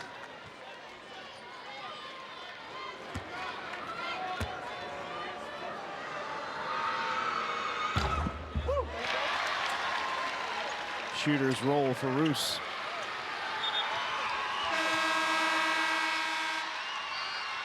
And now subs coming into the game for Freeman, with Delhay in the game, as well as the senior Brandon Juergens. He's been a guy who contributed a lot last year, was part of the starting five. In his senior year, he lost a lot of time, but he's been an outstanding 7th member, and he's getting some time here with 123 in the state championship. And Roos with that last basket free throw now has a double-double.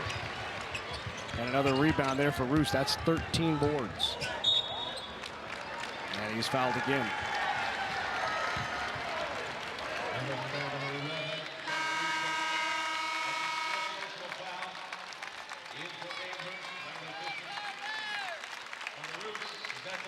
So Riesland now has also fouled out.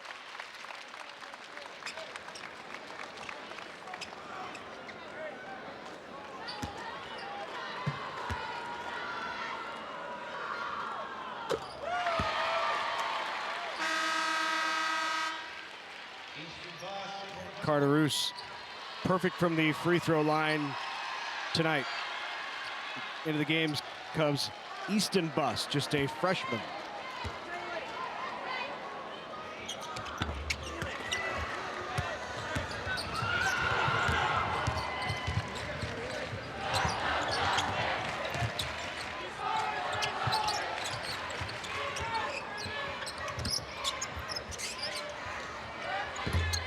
Pull up. That one fell for Hadwiger. Hadwiger went down fighting. He was really aggressive. You know, he's just a junior. You know, he's setting a great tone for, you know, the next season. Amherst has a lot coming back. Adelung was a starter. You know, just a junior. Luz Elo, which, you know, had a terrific senior year, averaging 14 a game. You know, Riesland is back. Scout Simmons is a senior, but, you know, Hadwiger's a junior, so certainly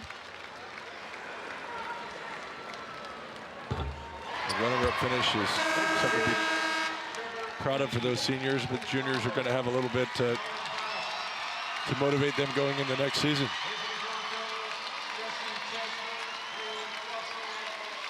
Wholesale changes here for both teams. As everybody getting a chance to get on the floor here in a state championship with 46 seconds remaining. Free throw just long for Roos.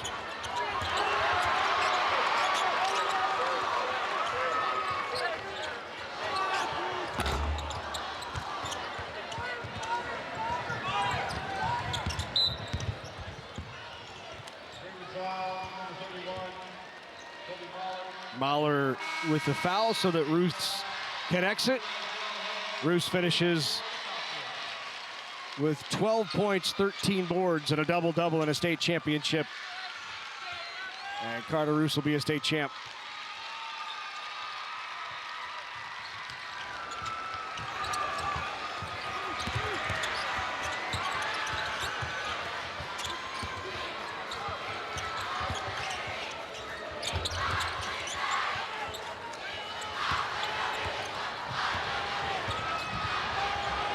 Ten seconds remaining.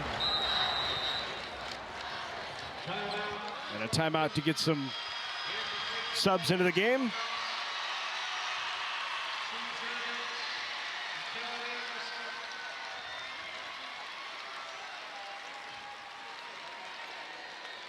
They got 6 players on the court right now. Now they got 5. So my fault. Trevor Reed with the drive. Put back in the bucket by Kellen Anderson, and a state championship for the first time in 13 years for the Freeman Falcons.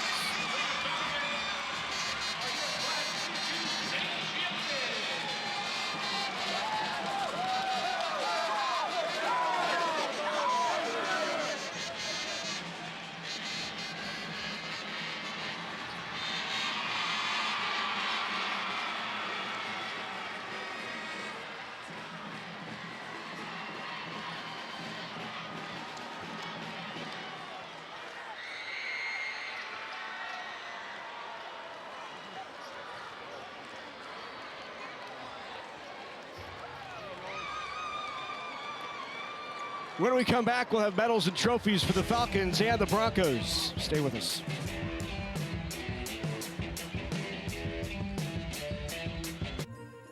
Sarpy County, just minutes from Omaha, offers lots of things to do this winter. For the outdoor adventurer, hiking, ice fishing, or snowshoeing at recreation areas. If you prefer to stay indoors, museums, art galleries, or indoor pools at the hotels. There's holiday gift shopping at local boutiques or one of the malls. For a holiday outing or a weekend getaway, Sarpy County has you covered.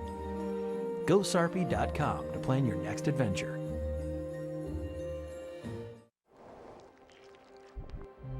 This is a growing corn plant. It's not battery powered.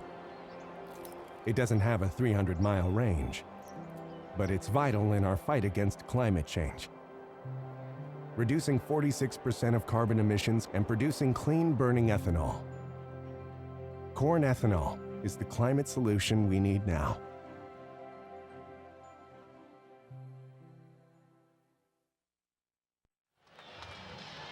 State champions for the first time since 2010 for the Freeman Falcons as they win it 53-35 to capture the C2 crown. Let's go over to Heath Kramer, who has the medals and the presentations.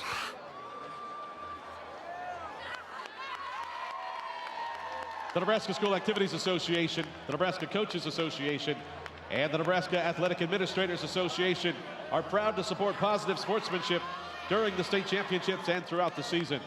At this time, we are pleased to present the Sportsmanship Awards for classes C2 and D2. The trophy is graciously donated by Awards Unlimited. The sportsmanship program is exclusively presented by Currency, which helps businesses grow throughout Nebraska and beyond. We are proud to sponsor this award, and we congratulate our Nebraska students for their achievements.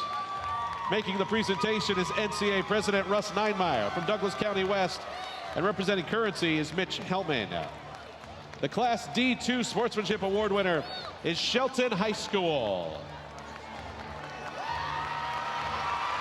And the Class C2 Sportsmanship Award winner is Norfolk Catholic High School. Congratulations to Shelton and Norfolk Catholic High Schools. The Nebraska School Activities Association is honored to have medals and trophies for both of these outstanding teams. Presentations will be made by NSAA Executive Director Jay Beller and NSAA Board of Directors Kara Graham from Lincoln Southeast and Dana Weissman from Sutton. Here are the awards for the runner-up, Amherst High School. Head coach Eric Rippon and his assistants will present the silver medals. Players, please come forward as your name is called. Number 2, Kobe Jones. Number 12, Kyler Jones. Number 14, Cooper Trampy. Number 20, Raylan Russell. Number 22, Jesse Tesmer. Number 1, Austin Adelon.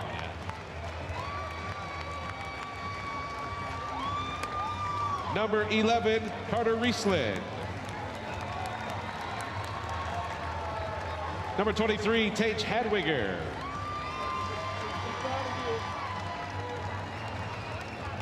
And the seniors, number 5, Riley Fisher.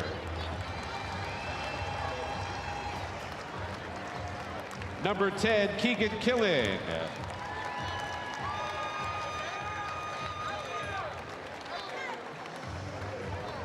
Number 3, Nolan Elo.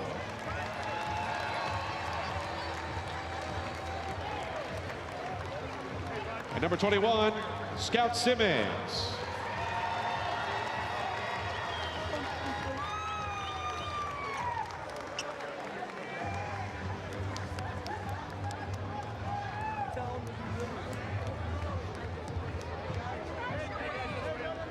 For these outstanding athletes and their school, here is the 2023 NSAA Class C2 State Basketball Runner-Up Trophy. Congratulations, Amherst High School.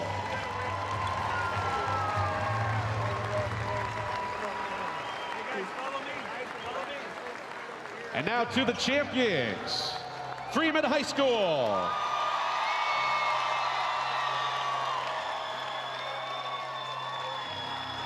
Head coach Jim McLaughlin, we have a special award for you.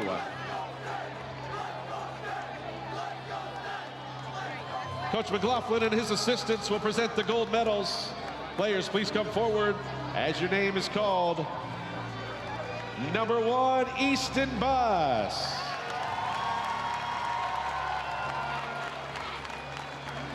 Number 20, Owen Buss.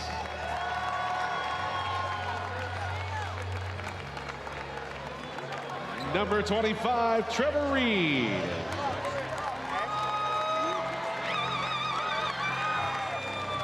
Number 31, Colby Mahler.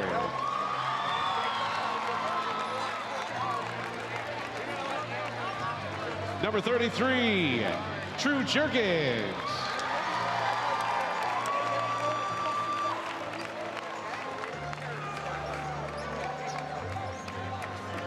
Number 51, Kellen Anderson.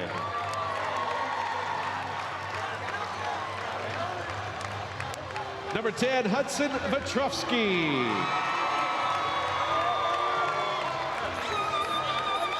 Number 14, Hayden Jennings.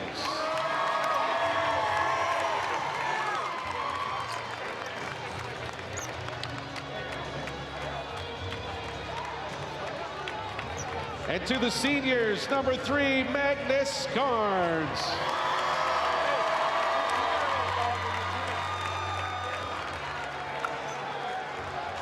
Number 5, Brandon Jurgens.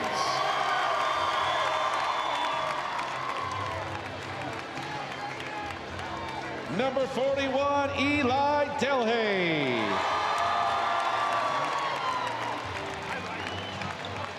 Number 2, Talon Vetrovsky.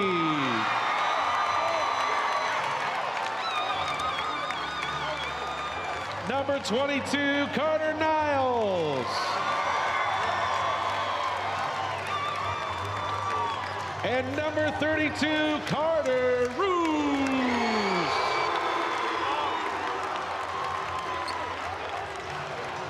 Presenting the championship game ball from Farmers Mutual Insurance, Senior Vice President of Business Strategy, Tim Schlegelmilch.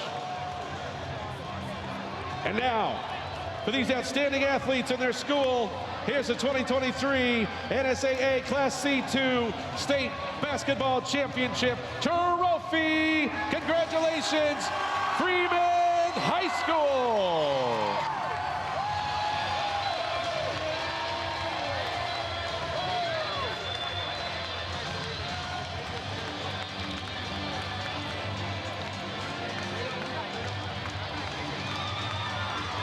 Talking to the champs in Class C2 with a 53-35 win over Amherst.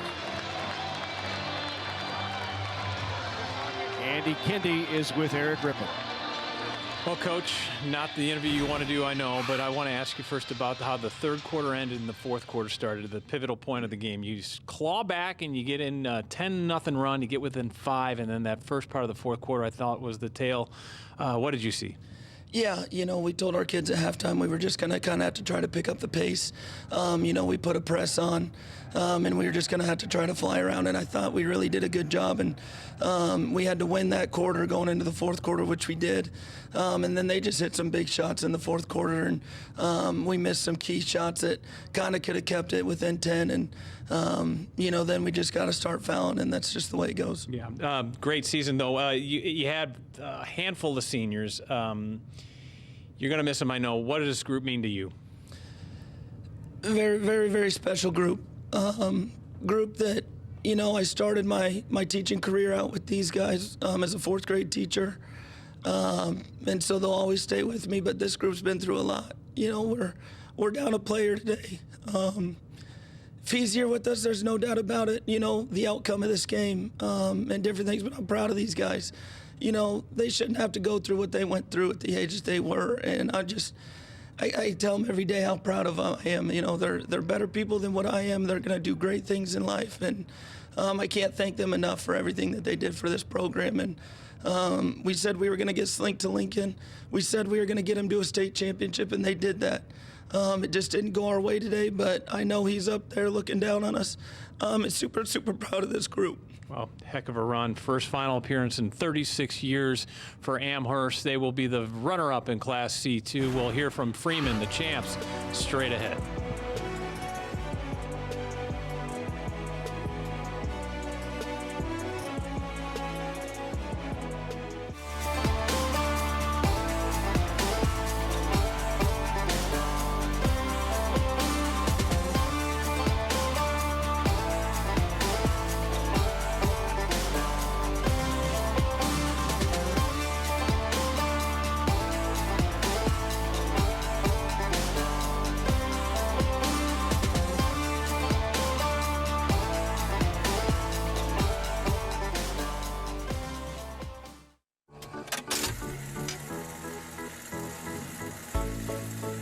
The way we use electricity has changed a lot over the years.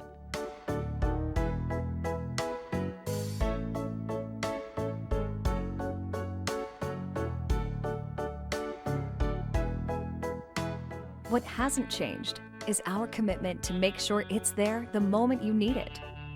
Nebraska Public Power District, always there when you need us.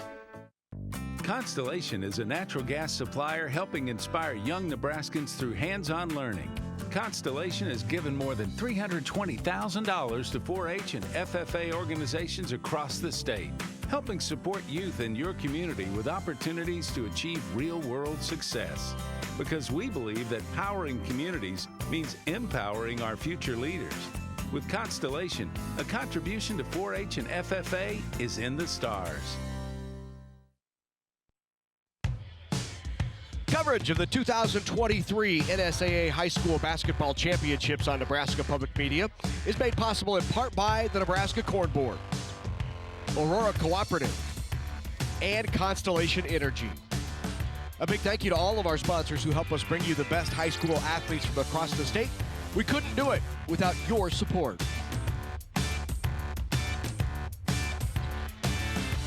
Welcome back here, Pinnacle Bank Arena. The final in the C2 State Championship. The Freeman Falcons are state champs, 53-35, the final over the Broncos of Amherst. Let's take a look at the final numbers from the C2 State Championship. Yeah, I think the scoreboard wasn't indicative of how competitive this game was. You know, really Amherst, 14-43 was the deciding, stat. They just had a lot of chances, a lot of shots at the rim that didn't go. Both teams kind of balanced each other out in the lane. The free throw discrepancy was late. Freeman got a lot of free throws as the game was out of reach. Rebound total, I thought Freeman did a nice job in the first half, controlling the backboard. Both teams took care of the basketball, but you look at those turnovers and points off turnovers, and then just some timely three-point shooting. Freeman made 5 threes. Jennings hits 2 big ones to kind of stretch it out, and the margin, creeped up in the 20 range when the game could have easily went down to the wire the way the third quarter went. Well, a reminder, if you'd like a DVD of the NSAA High School State Championships, all you have to do is call 1-800-868-1868. You can also visit the website at nebraskapublicmedia.org. Just $19.95 plus shipping and handling. And you can relive all of the excitement from this year's state championships for years to come. When we come back, Andy Kendi will be chatting with the state champs from Freeman. Stay with us.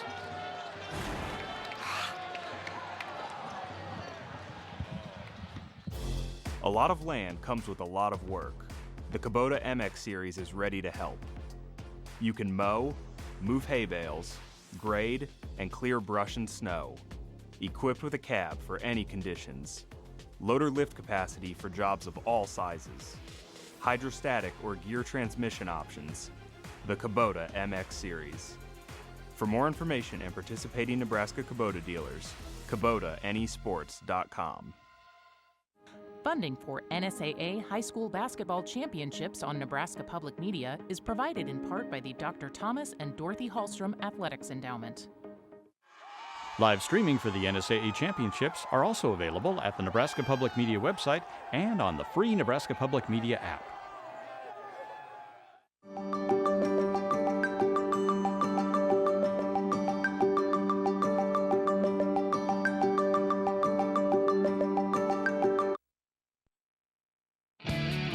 Coverage of the 2023 NSAA High School Basketball Championships on Nebraska Public Media is made possible in part by the Nebraska Soybean Board, Education Quest Foundation, Nebraska Public Power District, and Nebraska Kubota Dealers. A big thank you to all of our sponsors who help us bring you the best high school athletes from across the state. We could not do it without your support. Freeman Falcons, your state champs in Class C2. Jim McLaughlin, the head coach of the Falcons, joining me now.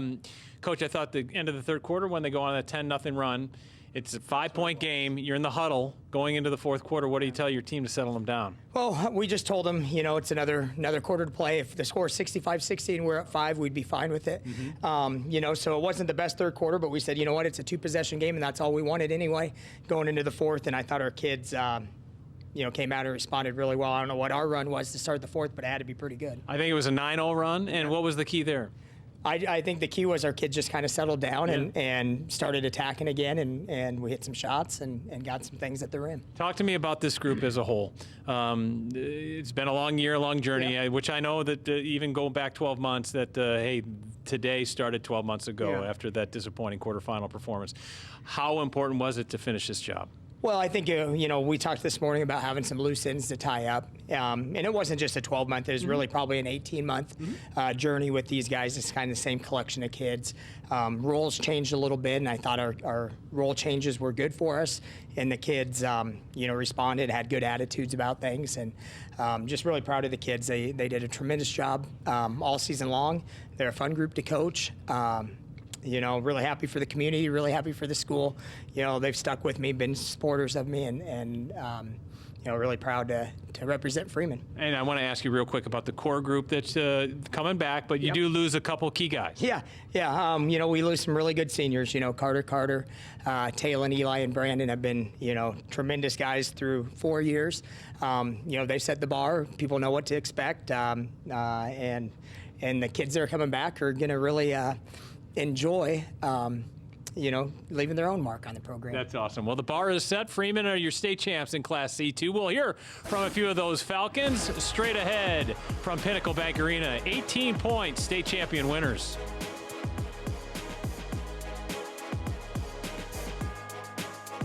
Imagine a future fueled by soy-based possibilities. A future where creativity and productivity live together under one roof. A future that takes you from point A to point B to point Z, all while ensuring brighter tomorrows for our next generation. A soy-based future? It's already here. Participating in multiple Nebraska high school activities has taught me the value of teamwork. I learned how to be a strong leader among my peers. We set goals as a team and work hard to accomplish them. I strive to excel not only in the classroom, but on the playing field. The Nebraska School Activities Association, providing opportunities in 25 activities for our member high schools. NSAA activities, the other half of education.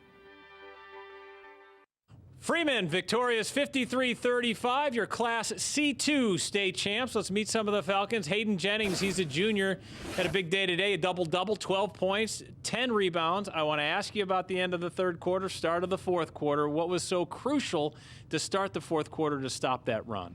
We just had to keep our composure and just play how we know how to play, and that was with a slow tempo. We knew they were going to come out and try and speed us up. How rewarding is this moment? This is very rewarding, especially after losing to them last year and 2 years ago as a freshman losing to Cedar Catholic. Did that drive you? I mean, did you guys talk about that as a group, especially last year after Amherst bounced you in the first round, the quarterfinal round here at State? Yeah, we did talk about that a lot, more so Amherst than Cedar Catholic.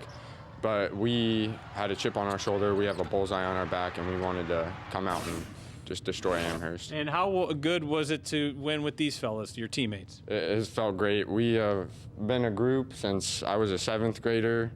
Those two have been a group since I don't know how long, but great. All right, well, let's talk to a couple of the Carters. Hand that trophy off. This is Carter Niles, senior. 13 points today, game high. Carter, how rewarding is this? It feels great. I mean, we've been pushing to this since we were little kids. We dreamed about playing on this floor, and now we come out victorious is even better. So. How rewarding is this knowing what you went through last year too? I mean, how much did that sting, and how long did it take you to kind of refocus and regroup that this was going to be a different outcome? I mean, it really fueled us in the off season and pushed us to do a lot in the summer, which is the main reason why we got a lot better than what we were last year. So, I mean, yeah, we were a different team for sure. You were watching some of your hoops here. How important was it to come out strong in that fourth quarter?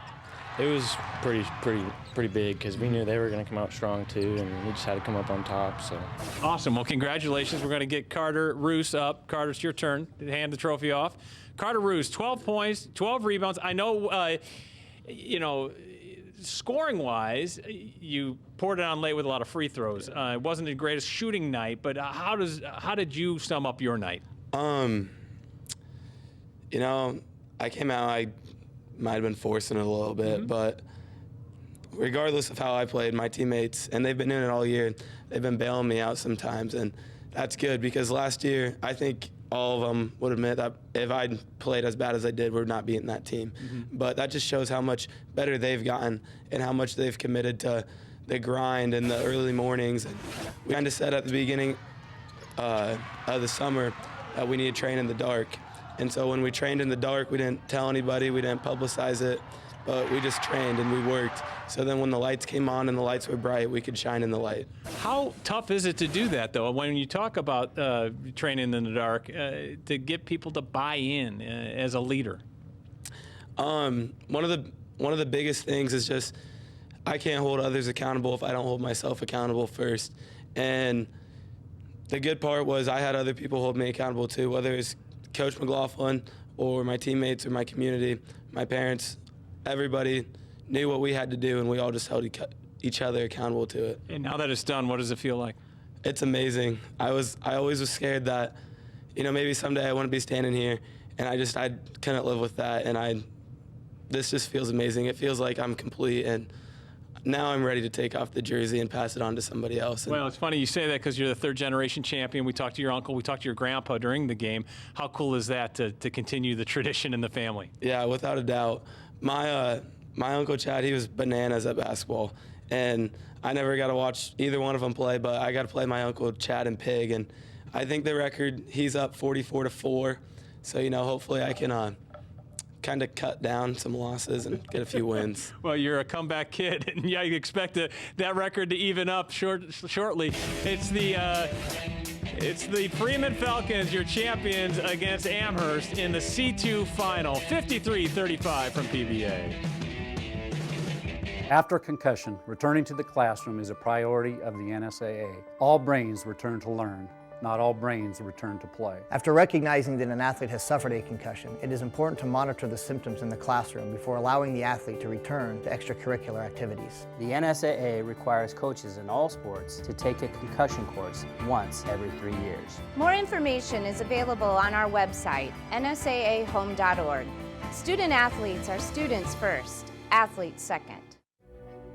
Title IX implications go beyond sports. Prior to Title IX, women and men were often limited on what college courses they could take. For example, female students were not allowed to take auto mechanics or criminal justice courses, and male students could not take home economics. After Title IX went into effect, both men and women could equally take advantage of any course of study.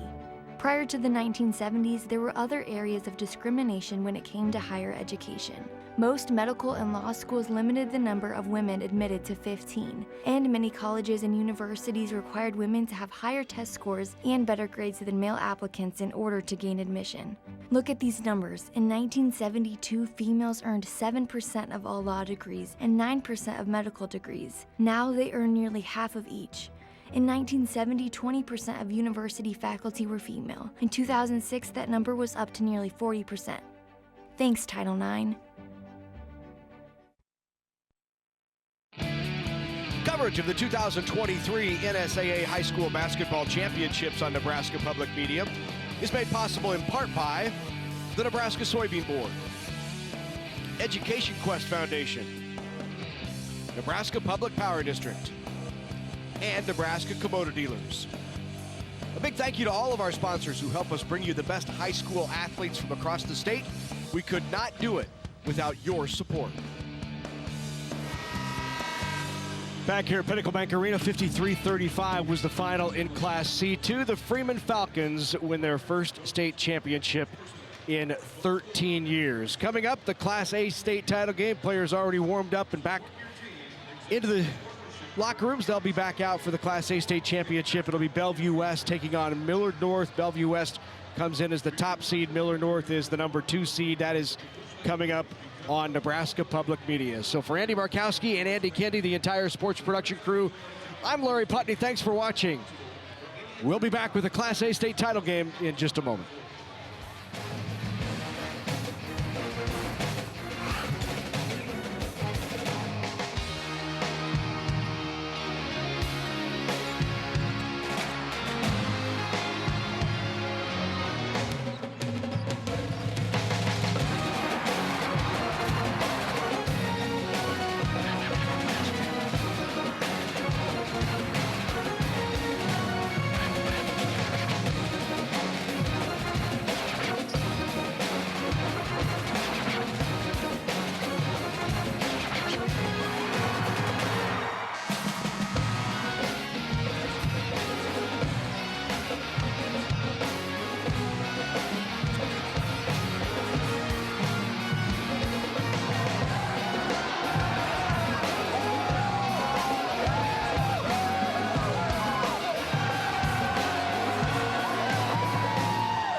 The best of the NSAA Speech Championships comes to Nebraska Public Media as students perform their award-winning speeches. Coming in from all over the state, these presentations cover each of the 9 speech categories. Watch the NSAA Speech Championships, the best of the best. Sunday, April 30th at 1 p.m. Central on Nebraska Public Media and on the Nebraska Public Media app.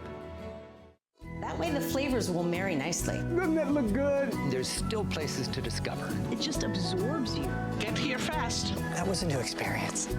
We're just getting started. This week on Nebraska Stories. After 6 years, the Boeing EC-135 Looking Glass has been restored. The Cold War ended, but the remnants of this historic period can still be seen in the stained glass windows of Strategic Air Command Memorial Chapel in Bellevue. Discover the truly sweet origin story of Nebraska's official soft drink. These stories and more on Nebraska Stories. Thursday night at 8 Central on Nebraska Public Media. Hi, I'm Ann Finkner from Lincoln, Nebraska. It's not only just something that helps us learn, but it connects us together. If it's Backyard Farmer or Harvest Public Media, all of those help us see our state in a new way. It creates awareness and pride for our state that we have something here, not only a story to tell, but a production environment that we can bring forth and bring value. It's not just about producing shows and hope people like them. It's about sharing education and making people better citizens by having a deeper and broader understanding.